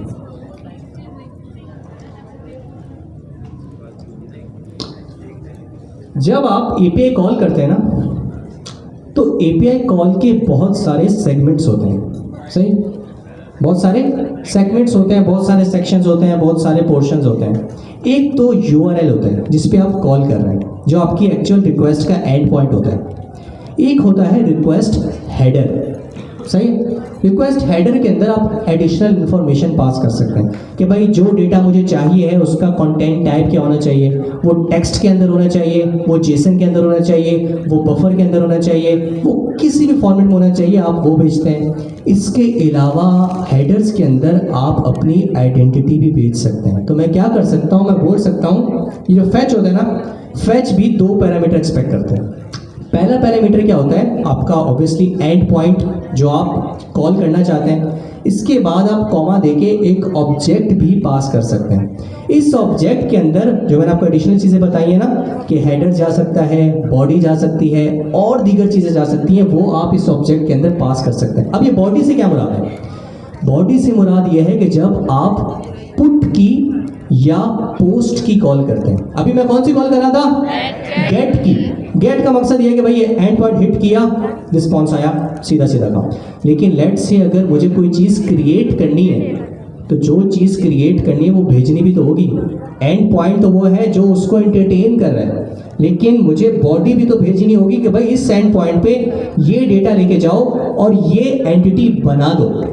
तो वो बॉडी का काम होता है जब मैं पोस्ट की या पुट की रिक्वेस्ट कॉल कर रहा होता हूँ। अभी मैं कौन सी कर रहा हूँ? गेट की, लेकिन still it's a secure API. तो मैं क्या कर सकता हूँ, मैं बोल सकता हूँ कि भाई तुमने जब भी कॉल करो हेडर्स के अंदर, अब हेडर्स क्या है? इट्स सेल्फ एक ऑब्जेक्ट है, इसके अंदर आप मल्टीपल प्रॉपर्टीज पास कर सकते हैं कि भाई authorisation, ABC, BCD, it's all up to you. जितने भी आप कीज पास करना चाहते हैं आप कर सकते हैं। मेरा जो प्रोटोकॉल था, मेरे सिस्टम का जो प्रोटोकॉल था, मैंने बोल दिया कि भाई तुमने हेडर्स के अंदर एक की भेजनी है। वो क्या है? वो है let's say X user ID, सही है। मेरी कस्टम बनाई हुई की है, इसलिए मैंने इसके आगे X लगा दिया है। ये कि भाई जब भी तुम कोई भी मेरी बनाई हुई मेरे सिस्टम की एपीआई कॉल करो, हेडर्स के अंदर ये की जरूर भेजना, और इस की के अगेंस्ट वैल्यू कौन सी आएगी? जो आइडेंटिफायर मैंने सैमी को दिया है, और वो आइडेंटिफायर क्या है? 501। Make sense? तो अब जब भी मेरे सिस्टम पे कॉल आएगी तो मैं इसको रिस्पॉन्स देने से पहले देखूंगा कि रिक्वेस्ट के हेडर है, हाँ मौजूद है। हेडर के अंदर X यूजर ID की मौजूद है, हाँ मौजूद है। क्या उसके अगेंस्ट कोई वैल्यू मौजूद है? हाँ मौजूद है। यहाँ पे बात खत्म नहीं होगी। क्या ये आईडी 501 वाकई मेरे सिस्टम के किसी यूजर की भी है कि या किसी ने ऐसी रैंडम कुछ भी डाल के भेज दिया ABC BCD? तो ये काफी सारे चेक्स होते हैं कि भाई रिक्वेस्ट आई, हेडर निकालो, हेडर में से ये स्पेसिफिक की निकालो, की वैल्यू निकालो, वैल्यू को वैलिडेट करो कि वैल्यू वैलिड है कि नहीं है। अगर है तो आगे जाने दो, रिस्पॉन्स दो, वरना उसको एरर थ्रो कर दो कि भाई यू आर नॉट कुछ भी, कि भाई यू आर नॉट ऑथराइज्ड और anything like that. Make sense? तो ये आपके प्रोसेसेस होते हैं। इसकी बेस के ऊपर आप क्या करते हैं? अपने बंदे को आइडेंटिफाई करते हैं। अब आते हैं ऑथराइजेशन के ऊपर। लेट्स से मैंने सेमी को 501 दिया था एज अ आईडी, इसने मुझे हर रिक्वेस्ट के अंदर 501 दे दिया। क्या कर दिया? 501 दे दिया। तो ऑब्वियसली मेरे सिस्टम पे आ रहा है, मैं इसको आइडेंटिफाई कर रहा हूँ, बोल रहा हूँ ठीक है एपीआई जाने दो, रिस्पॉन्स जाने दो। कोई भी एपीआई कॉल कर रहा है मैं बोल रहा हूँ ठीक है जाने दो। बट एक मसला है, अब अगर मैं इसको कुछ भी करने दूँ तो हो सकता है ये दूसरे यूजर्स को डिलीट करने लग जाए। मैंने कोई ऐसी एपीआई बनाई हो इंटरनल सिस्टम के लिए कि भाई इसी एपीआई की मदद से मैं किसी और यूजर को डिलीट कर सकता हूँ। इसने क्या किया? इसने वो एपीआई कॉल की, मैंने बस ये चेक किया कि क्या सिस्टम पे मौजूद है। हाँ है, मैंने इसको जो ये काम करना चाहता था करने दिया, तो इसने क्या कर दिया? मेरा एक यूजर डिलीट कर दिया। ठीक है, अब इसको पता चल गया कि भाई इसके सिस्टम में ग्लिच है, तो इसने क्या कर दिया? इसने एक और एपीआई कॉल की, दूसरा यूजर डिलीट कर दिया, तीसरा कर दिया, 14 कर दिया। अल्टीमेटली मेरे सिस्टम से सारे यूजर चले गए। ये जो होता है ना हैकिंग, ये बिल्कुल इतने पॉइंट से जनरेट होता है, इतना सा एक लूप होल होता है, वहाँ से वो ट्रेसिंग स्टार्ट करता है और वो फिर आपके पूरे सिस्टम में घुसता है। ये ऐसी होती है चीज़ें। तो अब ये जो मसला कर रहा था ना, इसकी लिमिटेशन के लिए मुझे ऑथराइजेशन चाहिए कि भाई ठीक है ये आइडेंटिफाई मैंने कर लिया था, 501 सेमी मौजूद था, लेकिन अब ये जो 501 सेमी है ना, ये करना क्या चाह रहा है? ये डिफरेंट और यूज़र डिलीट करना चाह रहा है। तो यहाँ पे मैं परमिशंस लगाऊंगा कि भाई सेमी ठीक है, मैं तुम्हारे अपने सिस्टम में जानता हूँ, पहचानता हूँ, लेकिन जो तुम काम करना चाह रहे हो ना कि तुम डिफरेंट यूजर डिलीट करना चाह रहे हो, ये मैं तुम्हें नहीं करने दूंगा। तो यहाँ पे मैं इसको एरर थ्रो कर दूंगा, you are not authorised to perform this action. This is where authorisation came into the picture. Authentication इससे एक स्टेप पहले थी कि 501 मौजूद है, क्या उसके अगेंस्ट कोई यूजर मौजूद है? हाँ मौजूद है, सिस्टम के अंदर आ जाओ। अब सिस्टम के अंदर आने के बाद क्या डिफरेंट यूजर तुम और डिलीट कर सकते हो? तुम तो खुद यूजर हो, तुम क्यों किसी और यूजर को डिलीट करोगे? तो यहाँ पे ऑथराइजेशन आती है कि अब यहाँ पे मुझे इसे रोकना है, इसको ये नहीं करने देना। हाँ अगर ये बोल रहा है भाई मुझे मेरा डेटा दे दो, मुझे मेरे ऑर्डर्स डिस्प्ले कर दो, मुझे डिफरेंट और मेरी चीजें दिखा दो, मेरा ऑर्डर प्लेस कर दो, वो मैं इसको करने दूंगा। क्यों? क्योंकि वो इसकी परमिशन के बाउंड्रीज के अंदर आता है। लेकिन इस बाउंड्रीज से बाहर ये जो भी करना चाहेगा मैं इसको रोक दूंगा, ब्लॉक कर दूंगा, इसको एरर थ्रो कर दूंगा। Make sense? 3 मिनट है, अपने साथ वाले को बताएं नमाज के लिए जाएं। 8:42 हो रहे हैं, 8:52 पे हम वापस आएंगे। जरा फ्रेश हो, बहुत ज़्यादा थ्योरी हो गई है, प्रैक्टिकल पे आते हैं इंशाल्लाह। अभी तक जो हमने चीज़ पढ़ी है वो 3 चीज़ों के ऊपर मुश्तमिल थी: रजिस्ट्रेशन, ऑथेंटिकेशन और ऑथराइजेशन। मैंने आपको एक बर्ड आई व्यू भी दे दिया कि वर्क कैसे करता है। यहाँ पे हमने कोड में देखा था कि आप रिक्वेस्ट मेक करते हैं, रिक्वेस्ट में आप हेडर्स ऐड करते हैं और हेडर्स के अंदर आप सिस्टम या प्रोटोकॉल की बताई हुई कीज़ ऐड करते हैं। जैसे लेट से मेरे एग्जांपल में मैं एक्सपेक्ट कर रहा था यूज़र आईडी, तो यूज़र आईडी 55। अब इसकी बेस के ऊपर मैंने जो भी रिक्वेस्ट मेक कर रहे हैं उसके हेडर्स, रिक्वेस्ट के हेडर्स निकाले, उसमें से ये रिक्वायर्ड की निकाली, इसकी वैल्यू ली और चेक किया क्या ये यूज़र वाकई मौजूद है सिस्टम में, क्या मैं इसको आइडेंटिफाई कर पाया हूँ कि नहीं कर पाया। ये आपके पास सेकंड प्रोसेस होता है ऑथेंटिकेशन का। ऑथेंटिकेशन के बाद ऑथराइजेशन का कॉन्सेप्ट आता है कि क्या जो काम ये यूज़र करने जा रहा है इसको इसकी परमिशन है या नहीं है। ठीक है, अच्छा अभी किसका काम होता है? ये रजिस्ट्रेशन का, ऑथेंटिकेशन का, ऑथराइजेशन का। ऑब्वियसली ये टेक टीम का काम होता है जो कि सिस्टम को बिल्ड कर रहे हैं, जो कि सिस्टम को बना रहे हैं। इनका काम होता है तमाम प्रोटोकॉल सेट करना, किसको किस चीज़ की इजाज़त देनी है, किसको किस चीज़ की इजाज़त नहीं देनी, ये पूरा आपकी टेक टीम का काम होता है। अब क्या आप 100% सिक्योर सिस्टम बना सकते हैं? क्या आप 100% सिक्योर सिस्टम बना सकते हैं? Never ever. आप कभी भी 100% सिक्योर सिस्टम नहीं बना सकते। क्यों? क्योंकि आपने सुना है बड़े बड़े सिस्टम्स के ऊपर हैकिंग की गई है और वाकई हैक किया गया है। क्या वो सिक्योरिटी के अराउंड उन्होंने कोई चीज़ छोड़ दी थी? नहीं, but there is always room for improvement. कहीं ना कहीं नए से नए तरीके आ रहे होते हैं सिस्टम को हैक करने के लिए। ऑन टॉप ऑफ इट फिर नए रूल्स आते हैं, फिर वो रूल्स ब्रेक होते हैं, फिर नए रूल्स आते हैं। तो आप 100% सिक्योर सिस्टम कतई नहीं बना सकते। फिर आप क्या कर सकते हैं? आप सिक्योरिटी के इस पॉइंट तक जो स्टैंडर्ड्स हैं उनको अपने सिस्टम पे इम्प्लीमेंट कर सकते हैं। ये आप कर सकते हैं और ये आपको करना ज़रूरी होता है। अब एक चीज़ जो इस चीज़ से बहुत ज़्यादा रिलेट करती है, सैनिटी आप सबने पढ़ा? सही। सैनिटी के अंदर आपने एक चीज़ बनाई थी, API की, याद है? अब API की क्या था?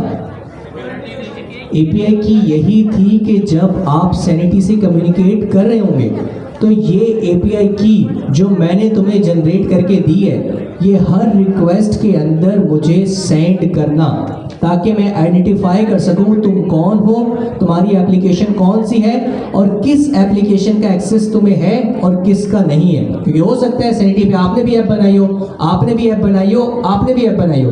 तो अगर आप अपना API की यूज़ करते हुए इनका डेटा मैनिपुलेट करें तो क्या ये सही है?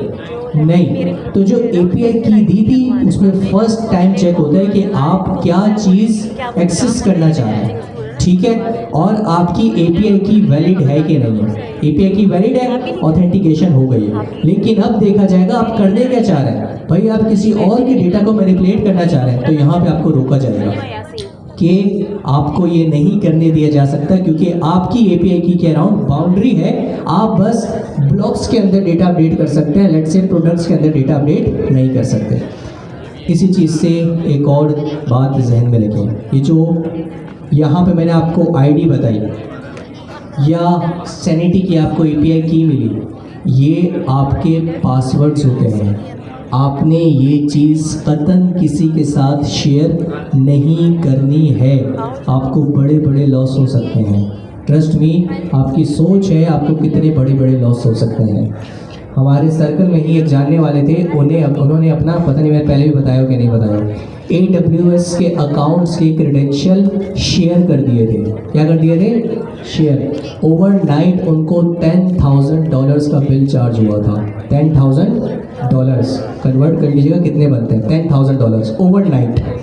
तो ये जो आपकी API की होती हैं ये बहुत सिक्योर होती हैं, ये किसी के साथ शेयर मत कीजिएगा, स्पेशली अगर इसके अंदर फाइनेंस इन्वॉल्व हो। ठीक है, ये सैनिटी का तो चलो समझ आता है डेटा है, लेकिन स्टिल जिनका पूरा सिस्टम इसके ऊपर चल रहा है उनका डेटा भी मैनिपुलेट होगा तो मसला होगा। लेकिन लेट्स से अगर आपको कोई पेमेंट मेथड है और उसके कुछ API की मिली है और वो आपने किसके साथ गलती से शेयर कर दी तो आपके तो काम हो गया आपका। तो मेक श्योर ये जो IDs होती हैं, आपकी API कीज होती हैं, ये किसी के साथ कतन आपने शेयर नहीं करनी। जी, जैसे है ना, किसी की टीम में ऑलरेडी इन्वॉल्व थे और आपकी टीम में आए तो उनको इन्फॉर्म कर नहीं। No, it's not like that. Cookie is a separate piece of authentication mechanism. अब वो कुकी हो गया थोड़ा सा पुराना, अब और बहुत सारे मैकेनिज्म आ गए जिसके अंदर कुकी इन्वॉल्व नहीं होती। उसमें सिर्फ एक टोकन होता है, वो बैक एंड फोर्थ मूव हो रहा होता है। तो अगर आपने वो टोकन किसी के साथ शेयर कर दिया, इसका मतलब ये है आपने अपनी आइडेंटिटी किसी को दे दी कि भाई मेरे बिहाफ के ऊपर ये काम कर दो, तो उसका जो दिल चाहेगा वो कर देगा। Cookie is a separate thing, वो भी आप हैक कर सकते हैं। ओके, मैकेनिज्म है, ठीक है। आपके पास जॉट है, आपके पास कुकी है, आपके पास और भी बहुत सारे मैकेनिज्म है। आपके पास कस्टम API कीज होती हैं जो आपने किस पे देखी है? अपनी सैनिटी पे देखा है कि वो ना तो कुकी है ना तो वो कोई और जॉट है, वो एक API की है, एक रैंडम जनरेटेड स्ट्रिंग है जिसकी बेसिस के ऊपर सैनिटी आपकी एप्लीकेशन को जानता है, पहचानता है कि कौन है बंदा जो कॉल कर रहा है। ठीक है, अब किस तरीके से ये चीज़ अचीव करें, ऑथेंटिकेशन, ऑथराइजेशन या रजिस्ट्रेशन?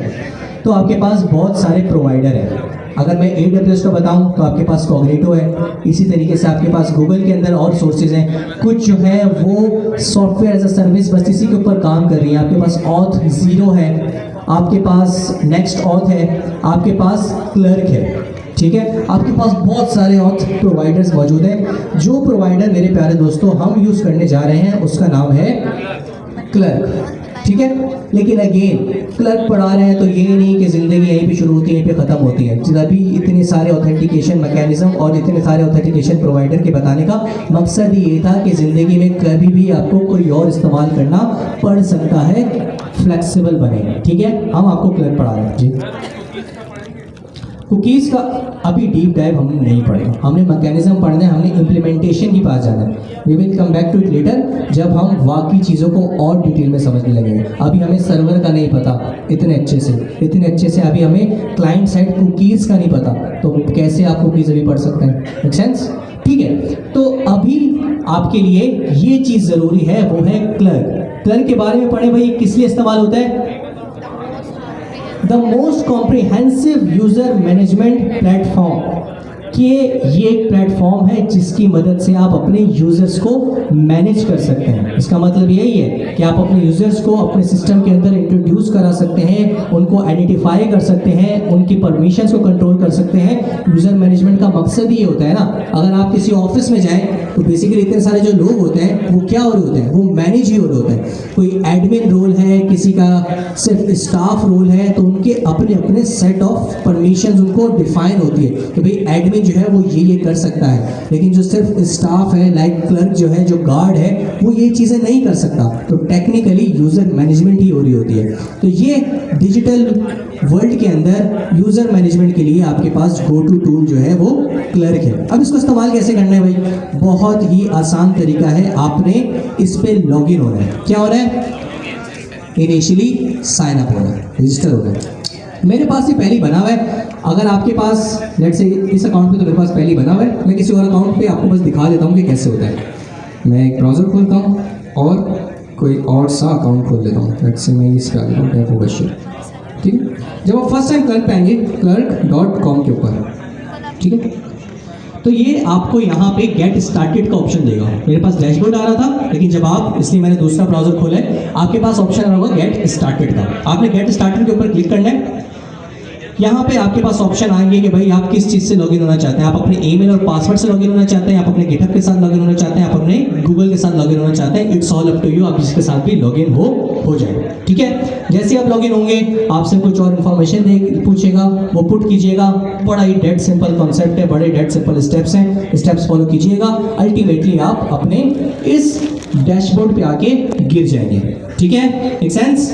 अब यहाँ पे आप आके अपनी एप्लीकेशंस बना सकते हैं, सही है। मैं एक एप्लीकेशन बना लेता हूँ। एप्लीकेशन से मुराद क्या है कि भाई ऑब्वियसली मैं अगर क्लर्क यूज़ कर रहा हूँ तो हो सकता है मेरे पास दो प्रोडक्ट्स हो। मैं facebook.com भी मेरी ही वेबसाइट है और google.com भी मेरी वेबसाइट है। फेसबुक के यूज़र्स ऑब्वियसली अलग होंगे और गूगल के यूज़र्स अलग होंगे। तो ये फेसबुक और गूगल जो दो अलग अलग चीज़ें हैं, दो अलग एप्लीकेशंस हैं, मेक सेंस। तो अभी मैं एक पहली एप्लीकेशन बना रहा हूँ, इसको मैं बोल देता हूँ लेट्स से डेमो ऐप, ठीक है। कुछ भी नहीं किया, यहाँ पे आप नाम दे दें demo app, that's all there is to it. अब नीचे देखें कि क्या क्या चीज़ें पॉसिबल हैं। मैं हमेशा बोलता हूँ आज के दौर में डेवलपमेंट करना बहुत आसान है, इतना आसान है कि आपकी सोच है। आप कनेक्ट क्यों नहीं कर पाएंगे? क्योंकि माशाल्लाह आप है इसी दौर के, लेकिन आप लोग को जितनी आसानी मिली है उतनी आई गेस पहले किसी को नहीं मिली, ठीक। अब मैं आपको बताना क्या चाह रहा हूँ, मतलब आप क्लिक करें और आप बता सकते हैं लेट्स से यहाँ पे जो ईमेल का स्विच जो है वो टॉगल हुआ है ओपन की तरफ। इट मीन्स के ये क्लर्क जो एप्लीकेशन बनाए उसमें यूज़र अपनी ईमेल से लॉगिन हो पाए। नीचे फेसबुक भी दिया हुआ है कि अगर वो चाहे तो फेसबुक से भी लॉगिन हो पाए। इसी तरीके से मेरे दोस्तों मेरी मर्जी है, मैं फेसबुक से लॉगिन ऑन कर दूं, मैं एप्पल से लॉगिन ऑन कर दूं, मैं गिटहब से लॉगिन ऑन कर दूं। क्लिक क्लिक क्लिक करके मैं तमाम प्लेटफॉर्म्स को अपने एप्लीकेशन में इंटीग्रेट कर सकता हूँ। That simple. यहाँ पे देखिए ऑप्शन आ रहा है, और यही मेरा लॉगिन फॉर्म बनेगा कि भाई यूजर आएगा, बोलेगा कि यार मैंने ईमेल से लॉगिन करना है, यहाँ पे ईमेल डालेगा लॉगिन हो जाएगा। बोलेगा नहीं ईमेल से नहीं होना, गूगल से होना है, गूगल पे क्लिक करेगा लॉगिन, फेसबुक से होना है, फेसबुक, एप्पल, गिटहब, आसान। Make sense? ठीक है, हम क्या करते हैं अभी गिटहब बंद कर देते हैं, एप्पल भी बंद कर देते हैं, फेसबुक भी बंद कर देते हैं। ठीक है, गूगल रहने देते हैं, ये राइट अवे वर्क नहीं करेगा, कुछ प्रीरिक्विजिट्स होती हैं हम उसको देखेंगे। अभी के लिए हम गूगल भी बंद कर देते हैं ताकि हमें कोई ब्लॉक करना फेस करना पड़े। Make sense? ठीक है, अभी हम सिर्फ ईमेल के साथ आगे जाने देते हैं। हमने क्या किया, अभी यूजर मेरी एप्लीकेशन में किस चीज़ के साथ लॉगिन हो सकता है भाई? ईमेल के साथ। और मैंने एप्लीकेशन को नाम क्या दे दिया है? Demo app. मैं बोलता हूँ create application. It will take some time and ultimately आप देखेंगे कि मेरे पास ये डेमो ऐप जो आप देख सकते हैं फ्री टियर के ऊपर बन गई है। बाय डिफ़ॉल्ट जो आपको इन्वायरमेंट मिलेगा वो डेवलपमेंट इन्वायरमेंट मिलेगा, ताकि आप थोड़ा खेल कूद कर सकें, थोड़ा सीखें, ऐसे नहीं डायरेक्ट प्रोडक्शन में चले जाएं। ऑब्वियसली जब कोड कर रहे होंगे तब आप डेवलपमेंट इन्वायरमेंट में होंगे, तो आप इसके भी क्लर्क के भी डेवलपमेंट इन्वायरमेंट को ही इस्तेमाल करें। तो अभी आप कहाँ पे हैं? डेवलपमेंट इन्वायरमेंट के ऊपर। यहाँ से मैं क्या कर सकता हूँ? यूजर्स देख सकता हूँ। सही, अभी कोई भी यूज़र मौजूद नहीं है, जैसे ही बनाऊंगा यहाँ पे यूजर्स आना स्टार्ट हो जाएंगे। सही है, ऑर्गेनाइजेशन में जाता हूँ, कोई भी ऑर्गेनाइजेशन मौजूद नहीं। कॉन्फ़िगर पे जाता हूँ, कॉन्फ़िगर मीन कि आप अपनी इस क्लर्क की एप्लीकेशन की कुछ कॉन्फ़िगरेशन सेट कर सकते हैं। ठीक है, वो क्या क्या है? जैसे यहाँ पे भी ईमेल इनेबल है क्योंकि मैंने पहले ईमेल इनेबल किया था। अब इन फ्यूचर आके आप चाहते हैं कि भाई मैं गूगल भी इनेबल कर लूँ, तो यहाँ पे SSO कनेक्शंस में जाएंगे, यहाँ पे वो दोबारा तमाम लिस्ट हुए होंगे, नीचे ऐड कनेक्शन में जाएंगे तो आपके पास आ जाएंगे कि भाई आप क्या करना चाहते हैं। फेसबुक भी ये लिखा हुआ है कि आप गूगल ऐड कर लें, इसको ड्रॉप डाउन करेंगे तो दोबारा फेसबुक को भी ऐड कर लें। तो इट्स नॉट लाइक कि अगर आपने पहले गूगल को छोड़ दिया तो आप इन फ्यूचर ऐड नहीं कर सकते। आप किसी भी पॉइंट पे कॉन्फ़िगर के टैब में जाएं और दोबारा और ऑथेंटिकेशन प्लेटफॉर्म जो हैं वो ऐड कर सकते हैं। Make sense? ठीक है, ये बस दिखाने का मकसद ये था। सेम गोज़ फॉर आपके पास और भी बहुत सारे ऑप्शन हैं, अभी इसमें नहीं जाते। Let's jump right into the API part. और उससे पहले भाई अभी हमने क्या कर लिया? हमने एक काम अचीव कर लिया। वो क्या है? हमने क्लर्क के ऊपर अपनी एप्लीकेशन बना ली। लेकिन अब मेन चीज़ आती है, इस क्लर्क की एप्लीकेशन को अपनी Next.js की एप्लीकेशन के साथ इंटीग्रेट कैसे किया जाए, राइट? तो उसके लिए भी क्लर्क की डॉक्यूमेंटेशन टॉप नॉच है। आप इधर जाए, आप देखें क्लर्क Next.js, सही है? बस आपने इतना ही लिखेंगे, आपके पास पहला ही ऑप्शन आएगा, क्लर्क की वेबसाइट है और लिखा हुआ गया full stack Next.js quick start. तो मतलब इसको देखो और right away up and running हो जाओ इस डॉक्यूमेंटेशन की मदद से। Make sense?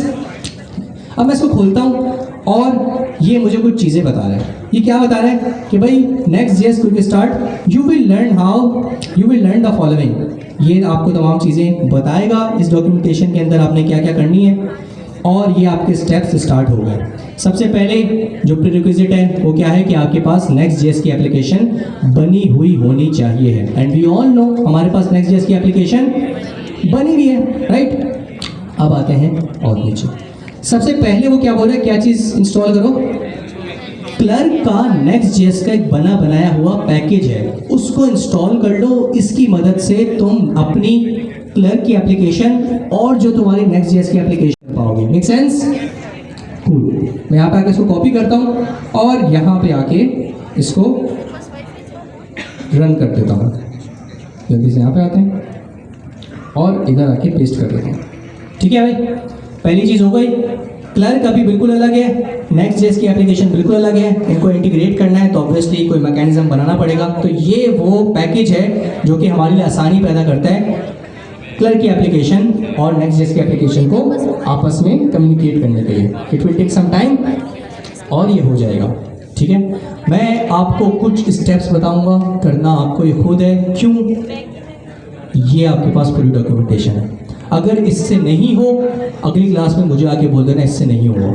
ठीक है, क्योंकि ये वो स्टेप है जो कि आप नहीं बल्कि लाखों लोग फॉलो करते हैं। तो इसमें एक स्टेप बाय स्टेप पूरा गाइड दी हुई है कि भाई पहले क्या करना है, उसके बाद क्या करना है, उसके बाद क्या करना है। इस डॉक्यूमेंटेशन को फॉलो करके ऐसा हो ही नहीं सकता कि आपकी एप्लीकेशन ना बन पाए।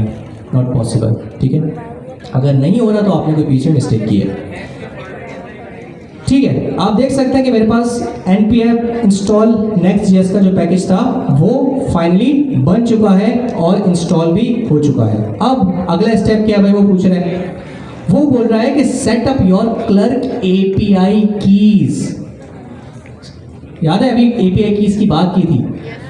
जब भी आप कोई सॉफ्टवेयर इस्तेमाल करते हैं याद रखिएगा वो हमेशा आपको एपीआई कीज ही देता है। आपने सैनिटी यूज़ की, उसने आपको एपीआई की दी। आप शिप इंजन यूज़ करेंगे, वो आपको एपीआई की देगा। आपने अभी क्लर्क इस्तेमाल किया है, ये भी आपको एपीआई की ही देगा। क्यों? क्योंकि ऑब्वियसली आपकी एप्लीकेशन है। आपकी एप्लीकेशन किस तरह बता पाए कि भाई मेरा ये वाला प्रोजेक्ट है क्लर्क का, मेरे प्रोजेक्ट को क्लर्क के इस प्रोजेक्ट के साथ इंटीग्रेट कर दो। द ओनली वे वो क्या है, एपीआई की। एपीआई की बेस के ऊपर Next.js इस क्लर्क के डेमो ऐप के साथ कम्युनिकेट कर सकती है। Make sense, right? अब ये एपीआई की निकालूं कैसे भाई? इसने तो बोला है यहाँ पे डॉक्यूमेंटेशन के अंदर कि भाई आपने क्या करना है, ये बड़ा तंग करता है।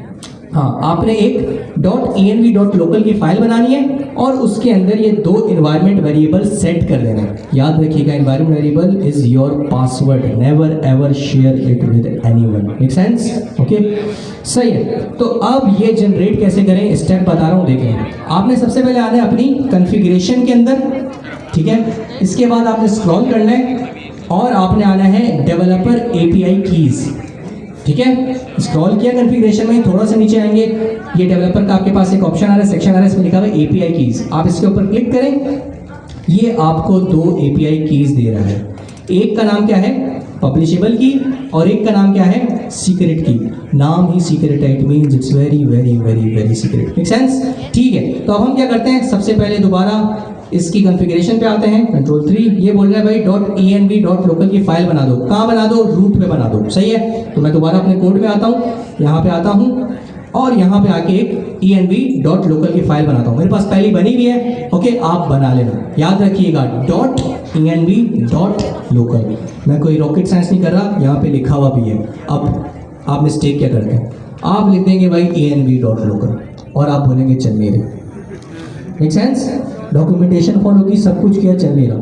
मेरे प्यारे दोस्तों, गौर से देखा करो, आपने ही मिस्टेक की है इसलिए नहीं चल रहा। आपसे कोई उनकी ज़ाती दुश्मनी तो है नहीं कि भाई अच्छा फरहान आया इसको नहीं जाने दूंगा मैं, सब चले जाएंगे, इसके साथ तो मेरी हटती है। खैर, तो env.local की मेरे पास फाइल बनी हुई है, मैं इसको कॉपी करता हूँ और ये वेरिएबल्स अपनी env.local के अंदर पेस्ट कर देता हूँ। मेरे पास और भी वेरिएबल सेट है, आपके पास नहीं होंगे, घबराना नहीं है। ये सैनिटी का प्रोजेक्ट था इसलिए सब कुछ दिख रहा है, आपके पास कुछ भी नहीं दिख रहा होगा। तो मैं क्या करता हूँ, मैं इसी के नीचे आके नई लाइन के ऊपर आके वो वेरिएबल्स पेस्ट कर देता हूँ। अभी ये वाली जो कीज हैं ये पता नहीं मेरी है कि नहीं है, डेमो है, आई डोंट नो। मैं क्या करता हूँ, पीछे आता हूँ और अपने प्रोजेक्ट के अंदर आके ये वाली कीज कॉपी करता हूँ, ठीक है, जो मेरे प्रोजेक्ट का अपना है। अभी तो मैंने डेमो से उठाया ना, यहाँ से मैं ये पब्लिशेबल की कॉपी करता हूँ, यहाँ से कॉपी हो गई और इधर जाके पेस्ट कर देता हूँ क्योंकि ये है पब्लिशेबल की। Make sense? ठीक है, यहाँ पे पब्लिशेबल की पेस्ट करता हूँ। अच्छा, अब आप पूछेंगे भी पब्लिशेबल की क्या है, ये सीक्रेट की क्या है? तो अगेन, जिनका सिस्टम है उनका अपना प्रोटोकॉल है ऑथेंटिकेशन और ऑथराइजेशन हैंडल करने का। जिस तरह मैंने आपको पहले ही बताया था कि ये उनका काम होता है जिनका सिस्टम है। हम इस पर कोई सवाल नहीं कर सकते कि भाई उन्होंने तो ऐसे किया हुआ था, आपका सिस्टम ऐसे क्यों कर रहा है। It's there system, it's their choice, वो उनकी मर्जी है, वो जैसे चाहे इम्प्लीमेंट करें। ओके, यहाँ पे पेस्ट कर दिया। दोनों देनी है, दोनों देनी है, लेकिन ये फाइल शेयर नहीं करनी। ये ना फाइल आप गिटहब पे अपलोड कर दें, ये गिट इग्नोर में जाएगी, सही है। गिट इग्नोर मतलब पुश करने से पहले ये वाली चीज़ जो होगी, ये फाइल जो होगी निगलेक्ट हो जाएगी, ये आगे नहीं जाएगी, ये सिर्फ आपके सिस्टम पे रहेगी और ना ये की आप किसके साथ शेयर करेंगे। Okay, it no difference, no difference. .env और .local में कोई ऐसा खास डिफरेंस नहीं है। लोकल मतलब env जो है वो लोकल इन्वायरमेंट का, सही है। env.dev मतलब डेव इन्वायरमेंट के, env.production मतलब प्रोडक्शन इन्वायरमेंट के। तो अभी हम लोकल ही काम कर रहे हैं, तो it's all up to me, मैं भले ही .env लिख दूं या .env.local लिख लूं, इट मींस कि मेरे सिस्टम पे ये लोकली ये वेरिएबल सेट हो रहे हैं। Make sense? कूल, अच्छा सवाल था, थैंक यू। सही है, पब्लिशेबल की मैंने कॉपी करके पेस्ट कर दी है। Now it's time for the secret की कॉपी करता हूँ और वो यहाँ पे पेस्ट कर देता हूँ मेरे प्यारे दोस्तों। पेस्ट कर दी, ठीक है भाई। वहाँ से 2 कीज़ ली, यहाँ पे पेस्ट कर दी। तरीका कहाँ से देख रहा हूँ? इस वाली डॉक्यूमेंटेशन से। वैल्यू कहाँ से ले रहा हूँ? अपनी ऐप से। कोई घबरा मत जाना कि भाई बैक एंड फोर्थ क्या कर रहे हैं, भाई यही है तरीका, ही है, अब इसके अलावा क्या करूँ। सही है, यहाँ से तरीका देख रहा हूँ करना कैसे, और वैल्यूज़ कहाँ से ले रहा हूँ? अपनी एप्लीकेशन की, क्योंकि उन्होंने तरीके में डेमो एप्लीकेशन डेमो कीज़ डाली हुई है, कोई एक्चुअल कीज़ नहीं डाली हुई। Make sense? कूल। अब ये भी काम कर लिया भाई, ये वाला स्टेप हमने फॉलो कर लिया कि हमने 2 वेरिएबल बना दिए, एक नेक्स्ट पब्लिक क्लर्क पब्लिशेबल की और एक क्लर्क सीक्रेट की। अब आगे चलते हैं इसके आगे कि भाई आगे क्या करना है। ये 2 वेरिएबल सेट कर दिए। अब बोल रहा है कि भाई ऐड मिडलवेयर। ये मिडलवेयर वो चीज़ है जो कि सब काम करती है। मिडलवेयर नाम से जाहिर है कि ये मिडल मैन है, ये बीच में बैठा हुआ है। सही है, ये तमाम चीज़ें एक्टिवली वॉच कर रहा है और इसकी मदद से मैं ऑथेंटिकेशन या ऑथराइजेशन अचीव कर पाऊंगा। क्यों? क्योंकि मेरे कुछ बताए हुए सेट ऑफ रूल्स के ऊपर ये चल रहा होगा। अगर मैं बोलूँगा जाने दो तो ये जाने देगा, अगर मैं बोलूँगा इसको नहीं जाने देना तो ये नहीं जाने देगा। Does it make sense? Cool. तो अब आते हैं थोड़ा सा और नीचे, और मैं क्या बोल रहे हैं भाई, ये इसको पढ़ें दोबारा। Create middleware dot TS file. सही है, क्या बोल रहे हैं आप मिडलवेयर डॉट टीएस फाइल को बनाएं। कहाँ बनाएं? If you are using source directory. ठीक है, 2 तरीके होते हैं ना, या तो सोर्स होता है या फिर ऐप की डायरेक्टरी होती है। अगर सोर्स की डायरेक्टरी है तो आपकी फाइल कहाँ पे होनी चाहिए? सोर्स के अंदर। और ऐप के ऊपर है, रूट पे आपका फोल्डर है, तो आप कहाँ बनाएंगे? Along side with .env.local। इसका मतलब ये कि रूट पे वाली फाइल बनेगी। पहले मैं देखता हूँ कि मेरे फोल्डर में सोर्स है। आप देख सकते हैं मेरे पास सोर्स का फोल्डर मौजूद है। इसका मतलब यह है कि मैं सोर्स के अंदर बनाऊंगा। अगर सोर्स नहीं होता, डायरेक्ट ऐप का फोल्डर होता, तो फिर मैं कहाँ बनाता? यहाँ बाहर किसका सिबलिंग बनता है? ये .env.local का। याद रखिएगा, डॉक्यूमेंटेशन में भी यही लिखा हुआ है, कोई अलग चीज़ नहीं बता रहा, लेकिन ये आप मिस्टेक कर देंगे। अगर आपको अपने कोड के अंदर सोर्स का फोल्डर दिख रहा है तो मिडलवेयर की फाइल सोर्स के अंदर बनाइएगा। अगर सोर्स का फोल्डर नहीं दिख रहा, डायरेक्ट ऐप का फोल्डर है, तो फिर रूट पे बनाइएगा इसका env.local का सिबलिंग के तौर के ऊपर, या जितनी भी फाइल है इनके सिबलिंग के तौर पे। Make sense? तो मैं जाता हूँ अपने सोर्स के अंदर और यहाँ एक फाइल बनाता हूँ जो उसने बताई हुई है middleware.ts। स्पेलिंग सही है भाई मिडलवेयर की? ठीक है, मिडलवेयर था, मिडलवेयर्स था, मिडलवेयर था। ठीक है, स्पेलिंग बिल्कुल ठीक है। एक बार डबल चेक कर लेते हैं। MDDLEVERE बस, ठीक है, क्योंकि इंग्लिश स्पेलिंग बड़ी गलती करता हूँ मैं। खैर, अब उसने बता दिया कि भाई सही है, फाइल बना ली। फाइल के अंदर कंटेंट क्या आएगा तो वो भी उसने बता दिया। फाइल कंटेंट क्या आएगा भाई? ये कॉपी करो और अपने उसमें जाके पेस्ट कर दो। बस मिडलवेयर के अंदर मैंने ये वाला कंटेंट पेस्ट कर दिया। अब आगे चलते हैं कि क्या होगा। नीचे आते हैं भाई। अच्छा, अब ये बोल रहा है कि भाई ऐड प्रोवाइडर। याद है मैं सबसे पहले एक पैकेज यूज़ किया था, एक पैकेज इंस्टॉल किया था सबसे पहले, याद है भाई?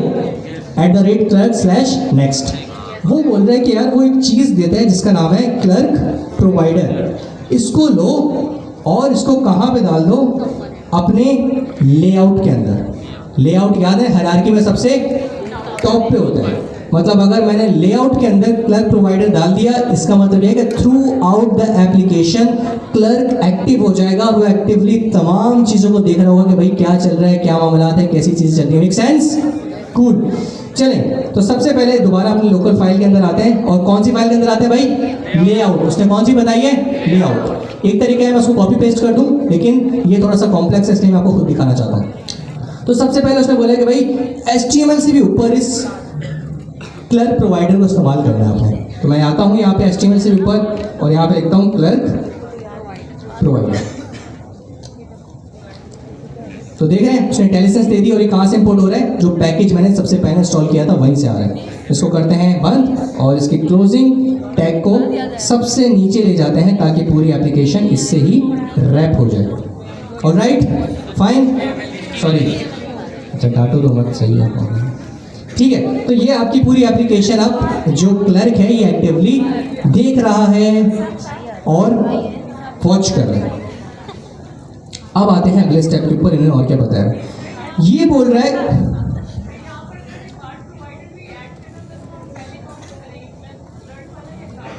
नहीं, आप कार्ड नीचे देंगे, क्योंकि हो सकता है कार्ड भी ऐसा ना हो जो कि ऑथराइज्ड यूज़र को एक्सेस हो।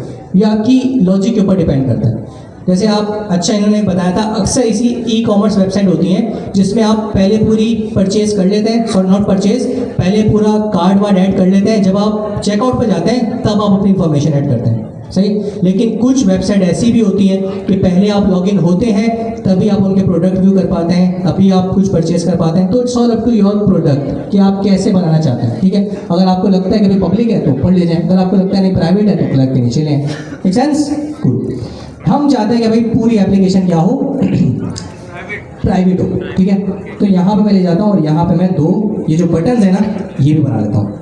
इसमें दिया हुआ है हेडर्स, बॉडी के अंदर हेडर है और हेडर के अंदर इसने क्या दिया हुआ है, एक साइन आउट का बटन है, एक साइन इन का बटन है। ऑलराइट, ठीक है। ये कॉपी करता हूँ। ये भी किसने दिए हैं? क्लर्क ने दिए हैं। क्लर्क पूरा लॉगिन पेज भी देता है। देखा था ना जब मैं यहाँ पे सेट करा था साइट पे लॉगिन पेज बन रहा था। हम वो भी बना सकते हैं, लेकिन वो आपके लिए होमवर्क है, बिकॉज इट्स दैट सिंपल मेरे प्यारे दोस्तों। उसकी भी डॉक्यूमेंटेशन मौजूद है। मैं बटन वाला काम कर रहा हूँ, ये भी क्लर्क ने ही प्रोवाइड किया। ऑलराइट, मैं कॉपी करता हूँ और यहाँ पे जाके बॉडी से पहले हेडर बनाता हूँ। बॉडी के बाद हेडर आता है, बॉडी से पहले आता है? उल्टे तो नहीं होते ना, हम भी जैसे हम भी हैं, पहले हेड आता है फिर बॉडी आती है ना भाई। तो वेरी सिमिलर कि पहले आएगा आपका हेडर और हेडर के अंदर आप डाल देंगे अपना ये बटन्स। अच्छा, पहले मैं हेडर के साथ ही लिया। अब आप बोलेंगे भाई ये आ कहाँ से रहे? ये भी वो पैकेज से ही आ रहे हैं जो सबसे पहले हमने बनाया है, नॉट सॉरी बनाया है, हमने इंपोर्ट किया। तो आप देखें साइन आउट क्लर्क से आ रहा है, इंपोर्ट। अब मैं इसकी लॉजिक भी बताऊंगा इस तरह क्यों है, ठीक है। अभी पहले इंपोर्ट कर लेते हैं सारी चीज़ें कि भाई साइन इन बटन कहाँ से आ रहा है वो भी देख लेते हैं। साइन इन बटन भी क्लर्क से ही आ रहा है और फाइनल साइन इन बटन पे चले जाते हैं, ये भी क्लर्क से आ रहा है और यूजर बटन पे आ जाते हैं, ये भी क्लर्क से ही आ रहा है। All good? ये मसला है यहाँ तक? ये इंपोर्ट नहीं हुआ आई गेस। यूजर बटन भी इंपोर्ट नहीं हो रहा है। हो गया? ओके, हाँ हो गया। अब हमने यूआई बना ली, जरा जाके देखते हैं यूआई कैसी लग रही है। अब एक चीज़ पे गौर कीजिएगा, ये आपको भले ऐसे दिख रहा है बट इसके बिहाइंड द सीन कुछ लॉजिक लिखी हुई है। लॉजिक क्या है कि भाई जब यूजर साइन इन हो तो उसको बटन कौन सा दिखाना है? ये दोनों में से कोई एक ही शो होगा एट अ टाइम। या तो ये वाला शो होगा या फिर ये वाला शो होगा, ये आप देखेंगे। क्यों? क्योंकि जब आप, अगर नहीं होगा तो हम कर देंगे, जब आप लॉगिन हैं तो आपको दोबारा लॉगिन का बटन दिखना चाहिए, ऑब्वियसली मेक सेंस। और जब आप पहली साइन आउट हैं तो आपको साइन आउट का बटन दिखना चाहिए, ये अपोजिट होने चाहिए। जब आप साइन आउट है तो आपको क्या दिखना चाहिए? साइन इन या लॉगिन। और जब आप साइन इन या लॉगिन है तो आपको क्या दिखना चाहिए? Sign out. तो अब जरा अपने कोड में जाते हैं और देखते हैं कि हमारी एप्लीकेशन कैसे दिख रही है। आई गेस मैंने लोकल डेवलपमेंट सर्वर बंद कर दिया था। लेट्स सी, या it's not running, so let's npm run dev, ठीक है। इसको स्टार्ट होने का वेट करते हैं। उससे पहले अगेन भाई ये डॉक्यूमेंटेशन याद रखना, क्लर्क के अंदर एप्लीकेशन बनाना बहुत सिंपल है। आप क्लर्क पे जाके लॉगिन हो तो गूगल कर जाएं, किसी से भी कर जाएं, आपके सामने।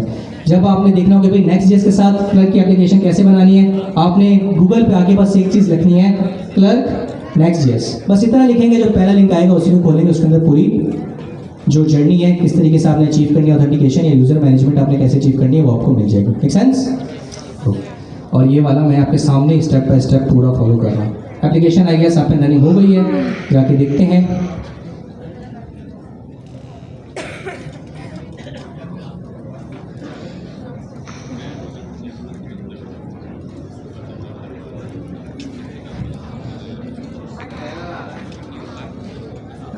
जी आपका आ रहा है?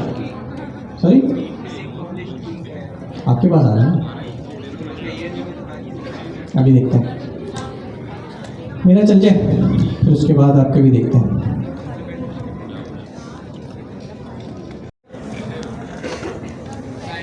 साइन आउट था, जरा इंस्पेक्ट पे जाते हैं, देखते हैं क्या हो गया है। एरर हमारे पास कुछ भी नहीं आया, सही है। ऑल गुड की रिपोर्ट है हमारे पास। अब अगर मैं थोड़ा सा ऊपर जाऊं और मैं देखूं कि मेरे पास ये बटन क्यों शो नहीं हो रहे हैं, just give me a second. We have sign in and sign out button, मेरे पास ये क्यों शो नहीं हो रहा है? एनीवेज क्लास नेम, ये तो स्टाइल एक्सेप्ट ही नहीं कर रहा। हेड से मैं आगे बोलता हूँ भाई क्लास, ये तो क्लास नेम एक्सेप्ट ही नहीं करता, तो कैसे पास करूँगा। या अगर मैं साइन आउट बटन के ऊपर आगे बोलता हूँ क्लास नेम, तो ये भी एक्सेप्ट नहीं करता।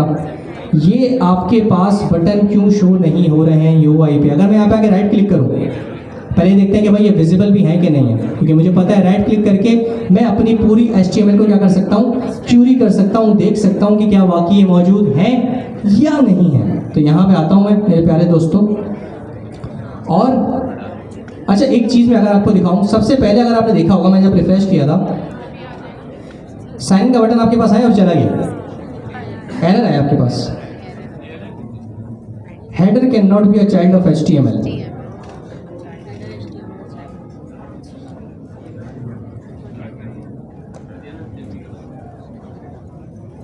दोबारा लगा रहा है कोई, button can not be a child of HTML। यहाँ पे पागल बना रहा है। अच्छा ये आपके पास आएगा क्योंकि इन्होंने जो Next.js की वर्जन फॉलो किया है वो 14 है, ठीक है। 14 के अंदर आपके पास प्री रेंडर या फिर एक चीज़ कहलाती है जिसको हम बोलते हैं हाइड्रेशन, रीहाइड्रेशन या हाइड्रेशन।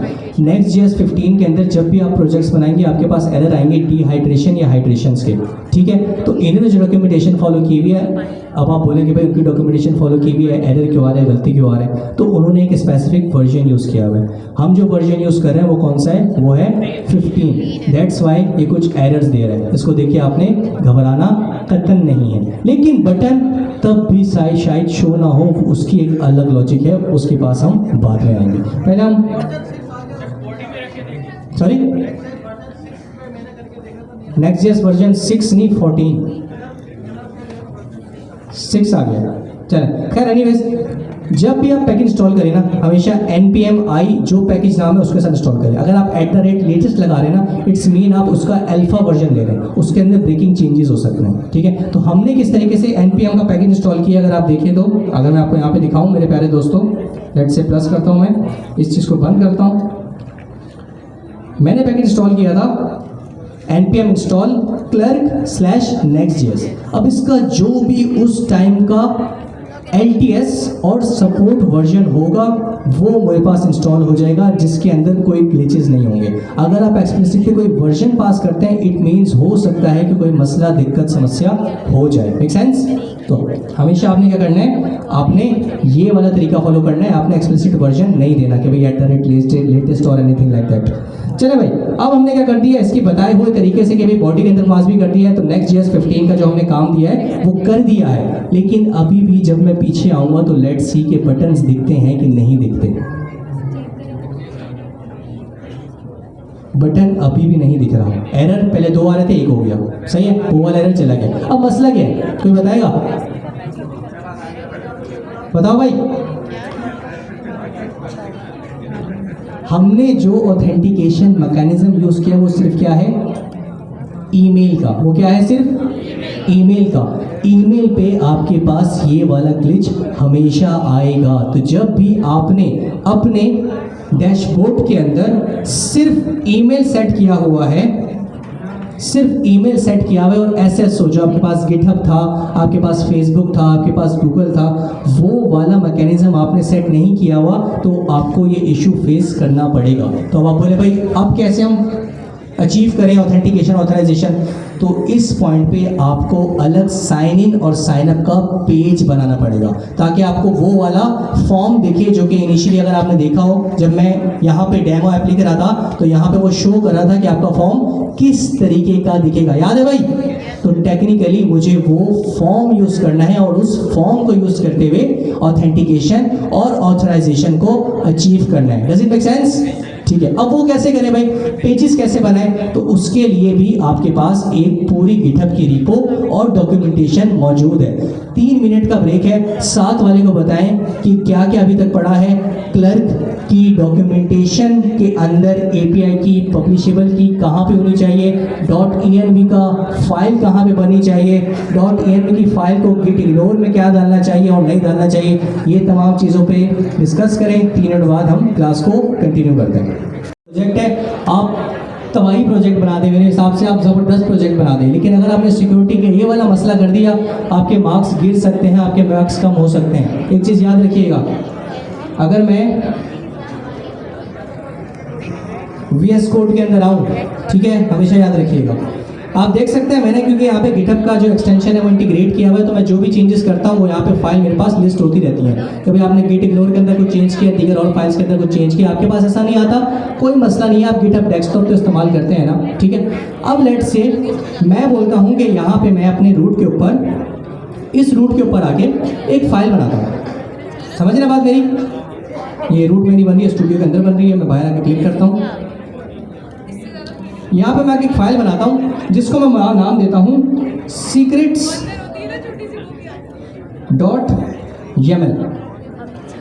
याद रखिएगा ये बात, कभी ज़िंदगी में नहीं भूलिएगा जो अभी ये पढ़ा रहा हूँ, बाकी सब पढ़ा है, लेकिन अगर ये नहीं आएगा तो आप सिक्योरिटी के बहुत बड़े बड़े मसले करेंगे। मैं नेट से मैंने एक फाइल बनाई secrets.yaml। अब ये secrets.yaml आपकी .env .local भी हो सकती है, .en भी हो सकती है, कोई भी फाइल हो सकती है जिसके अंदर आपके सीक्रेट्स मौजूद हैं। जैसी मैंने फाइल बनाई है ना, आप देख सकते हैं गिटहब ने फौरन ट्रैक कर लिया कि यार एक फाइल बनी है secrets.yaml की। Make sense? अब क्या होगा जब मैं इसको ऐड करके कमिट करके पुश करूंगा तो ये secrets.yaml भी कहाँ चली जाएगी, गिटहब के ऊपर चली जाएगी। अब लेट्स से मैं secret.yaml के अंदर आके कुछ सीक्रेट्स बनाता हूँ, लेट्स से वेरी सीक्रेट, ये मेरा बहुत इंपॉर्टेंट सीक्रेट है, ठीक है। अब अगर मैं इसको सेव करूं तो आप देख सकते हैं कि गिटहब ने इस चीज़ को ट्रैक कर लिया है कि यार आपकी फाइल के अंदर एक सीक्रेट ऐड हुआ है। अब अगेन जब मैं इसको पुश करूंगा, ऐड करूंगा और पुश करूंगा, गिटहब पे ये भी चला जाएगा। तो आपने हमेशा एक काम करना है, जब भी आपकी ऐसी कोई फाइल्स हों जो कि आपके क्रेडेंशियल्स, जो कि आपके सीक्रेट्स होल्ड करता है, आपने हमेशा अपने प्रोजेक्ट के अंदर आना है और आपकी अगर एप्लीकेशन पहले ही गिटहब के ऊपर डिप्लॉय है तो आपके पास एक फाइल बनी होनी चाहिए। अगर नहीं बनी हुई तो आप बना लीजिएगा। उस फाइल का नाम क्या होता है, .gitignore, सही है। डॉट की फाइल्स हमेशा यूजुअली कॉन्फ़िगरेशन फाइल्स होती हैं, तो ये के आगे आपके पास .gitignore क्या बोलता है कि भाई इस फाइल के अंदर तुम जिन जिन फाइल्स का नाम मेंशन करोगे मैं उसका ट्रैक नहीं रखूंगा। इट मीन्स कि भले वो ऐड हो, भले वो डिलीट हो, भले उसके अंदर कोई कंटेंट अपडेट हो, मैं उसको नहीं खातिर में लाऊंगा। तो जब खातिर में नहीं लाएगा तो गिटहब पे पुश भी नहीं करेगा। अब आप देखिएगा अभी तक ये secrets.yaml जो है ये यहाँ पे दिख रही है, आपको दिख रही है भाई secrets.yaml, लेकिन जैसे ही मैं अपनी gitignore की फाइल के अंदर आके इसका नाम मेंशन करता हूँ, इसका नाम क्या है भाई, secrets.yaml, बोलता हूँ secrets.yaml और सेव करूंगा तो आप यहाँ से देखिएगा ये फाइल गायब हो जाएगी। क्यों?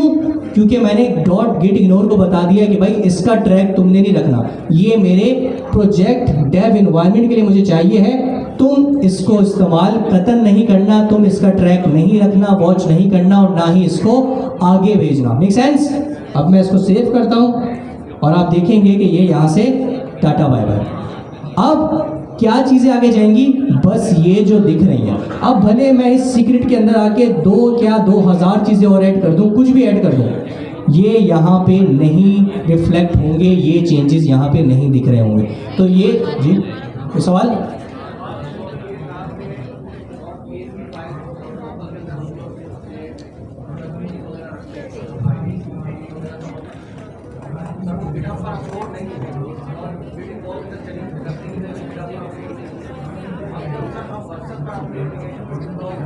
बस यही रुक जाए, पहले इनके लिए बहुत जोरदार तालियां। टॉपिक कहीं और चला गया है, लेकिन आपने सवाल किया है और ये सवाल इनका भी होगा। मुझे पता नहीं था ये चीज़ अभी तक आप लोग बताई गई है कि नहीं गई है। It's very important. इनका सवाल ये है कि लेट्स से ये मैंने gitignore के अंदर डाल दी फाइल, ठीक है। अब मैंने अपना कोड जो है वो गिटहब पे पुश भी कर दिया, वर्सल से डिप्लॉयमेंट भी कर दी। अब जो प्रोजेक्ट वर्सल पे डिप्लॉय हो रहा है, क्योंकि मैंने gitignore के अंदर अपने क्रेडेंशियल्स की फाइल्स डाल दी थी, तो वर्सल कैसे उन सीक्रेट्स को एक्सट्रैक्ट करेगा और लगाएगा जो कि मेरे प्रोजेक्ट की ज़रूरत है चलने के लिए। लेट्स से अभी हमने क्लर्क लगाया, क्लर्क के अंदर एपीआई कीज थी। अब अगर मैं उन एपीआई कीज को आगे ना भेजूं और वर्सल पे डिप्लॉयमेंट कर दूं तो क्लर्क तो चलेगा ही नहीं, क्योंकि उसको क्या नहीं मिल रही होंगी, सीक्रेट्स की एपीआई कीज नहीं मिल रही होंगी, तो आप कैसे चला सकते हैं। तो इधर एक चीज़ है, जल्दी से मैं आता हूँ वर्सल के ऊपर और आपको एक जगह दिखाता हूँ जहाँ से आप एनवायरमेंट वेरिएबल सेट कर सकते हैं। ठीक है, मैं आता हूँ अपने किसी भी प्रोजेक्ट में आ जाता हूँ, वर्सल के ऊपर आता हूँ मैं। सही है, ये आपका वर्सल का डैशबोर्ड होता है, यहाँ पे आपके तमाम प्रोजेक्ट लिस्ट हुए होते हैं आपकी। ये मेरी डिफरेंट वेबसाइट्स हैं। ठीक है, मैं किसी पे भी आता हूँ, लेट्स से मैं इस पे आ जाता हूँ। ये मेरा एक प्रोजेक्ट है, एक अलग वेबसाइट है। जैसे आप वो प्रोजेक्ट खोलते हैं ना, आपके पास सेटिंग्स का ऑप्शन होता है। क्या होता है? सेटिंग का ऑप्शन। आप थोड़ा सा नीचे आएंगे तो यहाँ पे एक ऑप्शन लिखा होगा एनवायरमेंट वेरिएबल्स। ठीक है, आपने एनवायरमेंट वेरिएबल्स में जाना है, थोड़ा सा स्क्रॉल करेंगे, यहाँ पे आप अपने एनवायरमेंट वेरिएबल्स ऐड कर सकते हैं। उसकी यहाँ पे की आएगी, यहाँ पे वैल्यू। लेट्स से मैंने अपनी क्लर्क की जो 2 कीज थी वो यहाँ पे ऐड करनी है, तो मैं क्या करूँगा, कुछ नहीं करूँगा, अपने कोड में जाऊँगा, यहाँ पे .env.local खोलूँगा, यहाँ से इसकी की पकड़ूंगा, कॉपी, यहाँ पे पेस्ट, और यहाँ से ये कॉपी, सॉरी इंपोर्ट भी कर सकते हैं, लेकिन इट्स अ बेटर सोल्यूशन, कि हो सकता है आपके काफ़ी सारे एनवायरमेंट वेरिएबल हो जो कि इस प्रोजेक्ट की ज़रूरत ना हो। अगर आपने सारे इंपोर्ट कर दो सारे चले जाएंगे, तो बस मखसूस एनवायरमेंट वेरिएबल ही पास किया करें जो उस प्रोजेक्ट की ज़रूरत है। जैसे अगर मैं बताऊं कि मेरी एप्लीकेशन के लिए फ़िलहाल ये जो ऊपर वेरिएबल्स हैं इनकी ज़रूरत नहीं है, तो अगर मैं फाइल अपलोड कर दूंगा नेक्स्ट.js पर एनवायरमेंट वेरिएबल की, तो ये भी चले जाएंगे। तो इसलिए ज़्यादा अच्छा मुझे ऑप्शन ये लगता है कि आप एक्सप्लिसिट वे के अंदर जाके अपने वेरिएबल्स खुद ही सेट करें। और इस तरीके से मैं यहाँ पे वैल्यू कॉपी करूँगा और इसको भी I am doing something wrong. Okay, इतना बड़ा होता है ना, ट्रैक रखना मुश्किल हो जाता है। खैर, इसको ऐसे कॉपी करेंगे और यहाँ पे जाके पेस्ट कर लें, ऐड कर लें नया, ऐड अनदर, यहाँ पे जाके दूसरा कॉपी करें, पेस्ट करें और ये कॉपी करें और पेस्ट करें। All good. अब आपके प्रोजेक्ट यूज हो जाएंगे, but here is a thing, अभी भी आपकी एप्लीकेशन सही नहीं चलेगी। क्यों? क्योंकि आपकी एप्लीकेशन डिप्लॉय हो चुकी है, एनवायरमेंट वेरिएबल आपने बाद में सेट किए हैं। तो हमेशा याद रखिएगा, जब भी आप एनवायरमेंट वेरिएबल्स के अंदर आके चेंजेस करें तो दोबारा अपनी डिप्लॉयमेंट रीरन करें, रीडिप्लॉय करें, ताकि अब वो नए एनवायरमेंट वेरिएबल को यहाँ से एक्सट्रैक्ट कर ले और क्या कर दे, यूटिलाइज कर ले आपकी through out the application. Make sense? ठीक है। अगर आपको अभी तक ये नहीं पता था तो थोड़े मसले, समस्या और दिक्कत की बात है, क्योंकि आप सैनिटी पढ़ चुके हैं। पता था? क्लास में पढ़ाया गया था? तो क्लास में नहीं पढ़ाया गया था। इंसान है, गलती हो जाती है, कोई मसला है। ठीक है, तो अब आपको बता दिया गया है, इसका ख्याल रखिएगा, अपनी सैनिटी के एपीआई की इसको आगे मत भेज दीजिएगा। जिसने ये सवाल किया था, कौन थे भाई आप? पीछे वाले ब्लैक, आपसे भी पीछे वाले, आपसे पीछे वाले, हाँ, उनके लिए तालियां यार, उन्होंने आपके $1 मिलियन बचा लिए। अगर आपके लिए, जी सर।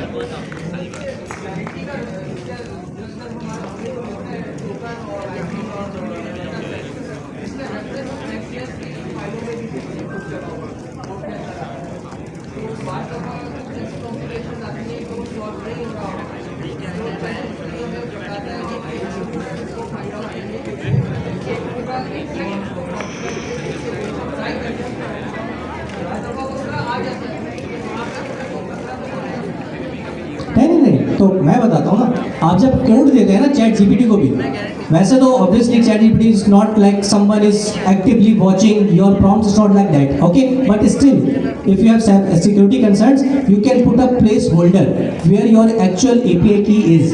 किसी के साथ भी शेयर कर रहे हैं, आपके साथ कोड शेयर कर रहे हैं, अगर आपको लगता है आपको कोई वेरिएबल है जो कि वैल्यू में कोई सीक्रेट होल्ड करता है, तो मेक श्योर कि आप उस वैल्यू को रिमूव करके कोई प्लेस होल्डर लगा दें कि भाई API की लिख दें वहाँ पे, और उसको मैसेज अलग से ड्रॉप कर दें कि ये प्लेस होल्डर है, यहाँ पे मेरी एक्चुअल API की आएगी।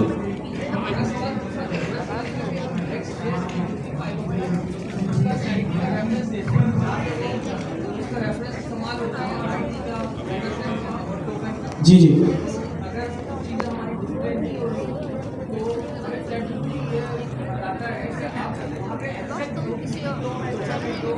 नहीं, ये फिर आप चैट जीपीटी को बोलेंगे तुम बेवकूफ़ हो, ठीक है? नहीं, चैट जीपीटी के प्रॉम्प्ट्स इज नॉट लाइक कि मैं हमेशा ही बोलता हूँ when you are asking a question, आपके क्वेश्चन के बेस पे वो आंसर करता है, सही है? अगर मैं उसको बोलूँगा, उसको बिहेवियर बताऊँगा कि आपने स्टूपिड बिहेव करना है, तो वो आपको स्टूपिड बिहेव करके बताएगा। इट्स नॉट अ पर्सन जिसको अपनी कोई सेल्फ रिस्पेक्ट हो या कुछ हो, आप उसको जैसा काम बोलेंगे, हाँ कुछ लिमिटेशन है, लेकिन उसके अलावा आप उसको जो बोलेंगे वो करेगा। तो अगर वो आपको बोल रहा है आप हार्ड कोडेड वैल्यू पुट कर दें, तो हो सकता है बिहाइंड द सीन उसको सोच रहा हो कि भाई हो सकता है मेरा कंपोनेंट सर्वर साइड रेंडर्ड हो, तो सर्वर साइड रेंडर्ड में तो अगर आपने पुट भी कर दिए तब भी आपके एनवायरमेंट वेरिएबल कहाँ पे रहेंगे? सर्वर पे ही रहेंगे, डिस्प्ले नहीं रहेंगे। तो आपने उसके प्रॉम्प्ट्स को खंगालना होता है, उससे क्रॉस क्वेश्चनिंग करनी होती है, उससे पूछना होता है, ठीक है?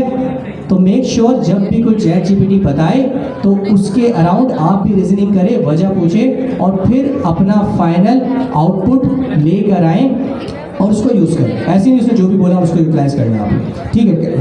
It's 9:51, okay. सो हम कहाँ पे थे मेरे प्यारे दोस्तों? हम क्लर्क के ऊपर थे, बहस कहीं और निकल गई। यहाँ पे मैं आता हूँ दोबारा क्लर्क के ऊपर जल्दी से, और क्लर्क के अंदर हमने अभी तक 2 स्टेप्स देखे, ठीक है? दोबारा आते हैं, ये पूरी रिपो मैं शेयर करूँगा आपके साथ, गिटहब के ऊपर आपके पास पड़ी भी होगी, इसको क्लोन कीजिएगा और इसके अंदर फर्दर डेवलपमेंट स्टार्ट कीजिएगा। आपने करना क्या है? आपने क्लर्क की, आपका होमवर्क है ये, क्लर्क की एप्लीकेशन बनानी है। हम स्टार्ट करेंगे यहीं से आगे और इंशाल्लाह यूज़र को लेके उसका ऑर्डर प्लेस करवाएंगे और लिस्ट करवाएंगे कि भाई इस यूज़र ने कौन सा ऑर्डर किया, ठीक है? तो अभी हम क्या करते हैं, जो आपके लिए होमवर्क है वो ये है कि आपने सबसे पहले अपनी क्लर्क की एप्लीकेशन बनानी है। clerk.com पे जाके आपने साइन अप करना है, वहाँ पे अपनी एप्लीकेशन बनानी है। आपने Next.js की एप्लीकेशन आके देखनी है, उसके अंदर क्लर्क कैसे इंटीग्रेट करते हैं वो देखना है। आपने घर से पढ़ के आना है कि साइन इन और साइन अप का अलग से पेज कैसे बनाना है, किसमें? क्लर्क में। बटन के थ्रू भी आप काम कर सकते हैं, लेकिन इट्स अ बेटर अप्रोच कि आपके पास सेपरेट पेज हो। यस, इस वीकेंड पे एमसीक्यू टेस्ट भी है, कोई मसला नहीं, आप कर लेंगे भैया, ठीक है? सही है। तो आप लोगों ने पूरी कोशिश करनी है कि ये करें और हम क्लास के अंदर भी इसको आगे कंटिन्यू करेंगे इस साल प्रोजेक्ट। तो 3 चीज़ें मेरे प्यारे दोस्तों, अपनी इस रिपो को क्लोन करना है, इसको अच्छे से रीड करना है, इसके अंदर क्या क्या पढ़ाया गया है। दूसरी चीज़, आपने क्लर्क के अंदर अकाउंट बनाना है। चौथी चीज़, आपने क्लर्क और Next.js की ऐप को इंटीग्रेट करना है। 5वीं और ऑप्शनल चीज़ के अगर आप साइन इन और साइन अप का अलग पेज बना सकें तो ज़बरदस्त हो जाएगा। क्लास में आके आपने बताना भी है कि भाई मैंने बनाया है, हम आपको यहाँ पे बुलाएंगे और आपसे पूछेंगे कैसे बनाए, वरना हम क्लास में अगली क्लास से यही कंटिन्यू करेंगे। यहाँ पे हमारी जिम्मेदारी खत्म होती है, आपकी जिम्मेदारी शुरू होती है। अपना बहुत ख्याल रखिएगा, आपसे क्लास में मुलाकात होगी अगले हफ्ते। Take care, keep practising, happy coding, अल्लाह हाफिज़। .env और .github इग्नोर याद रखना दोस्तों।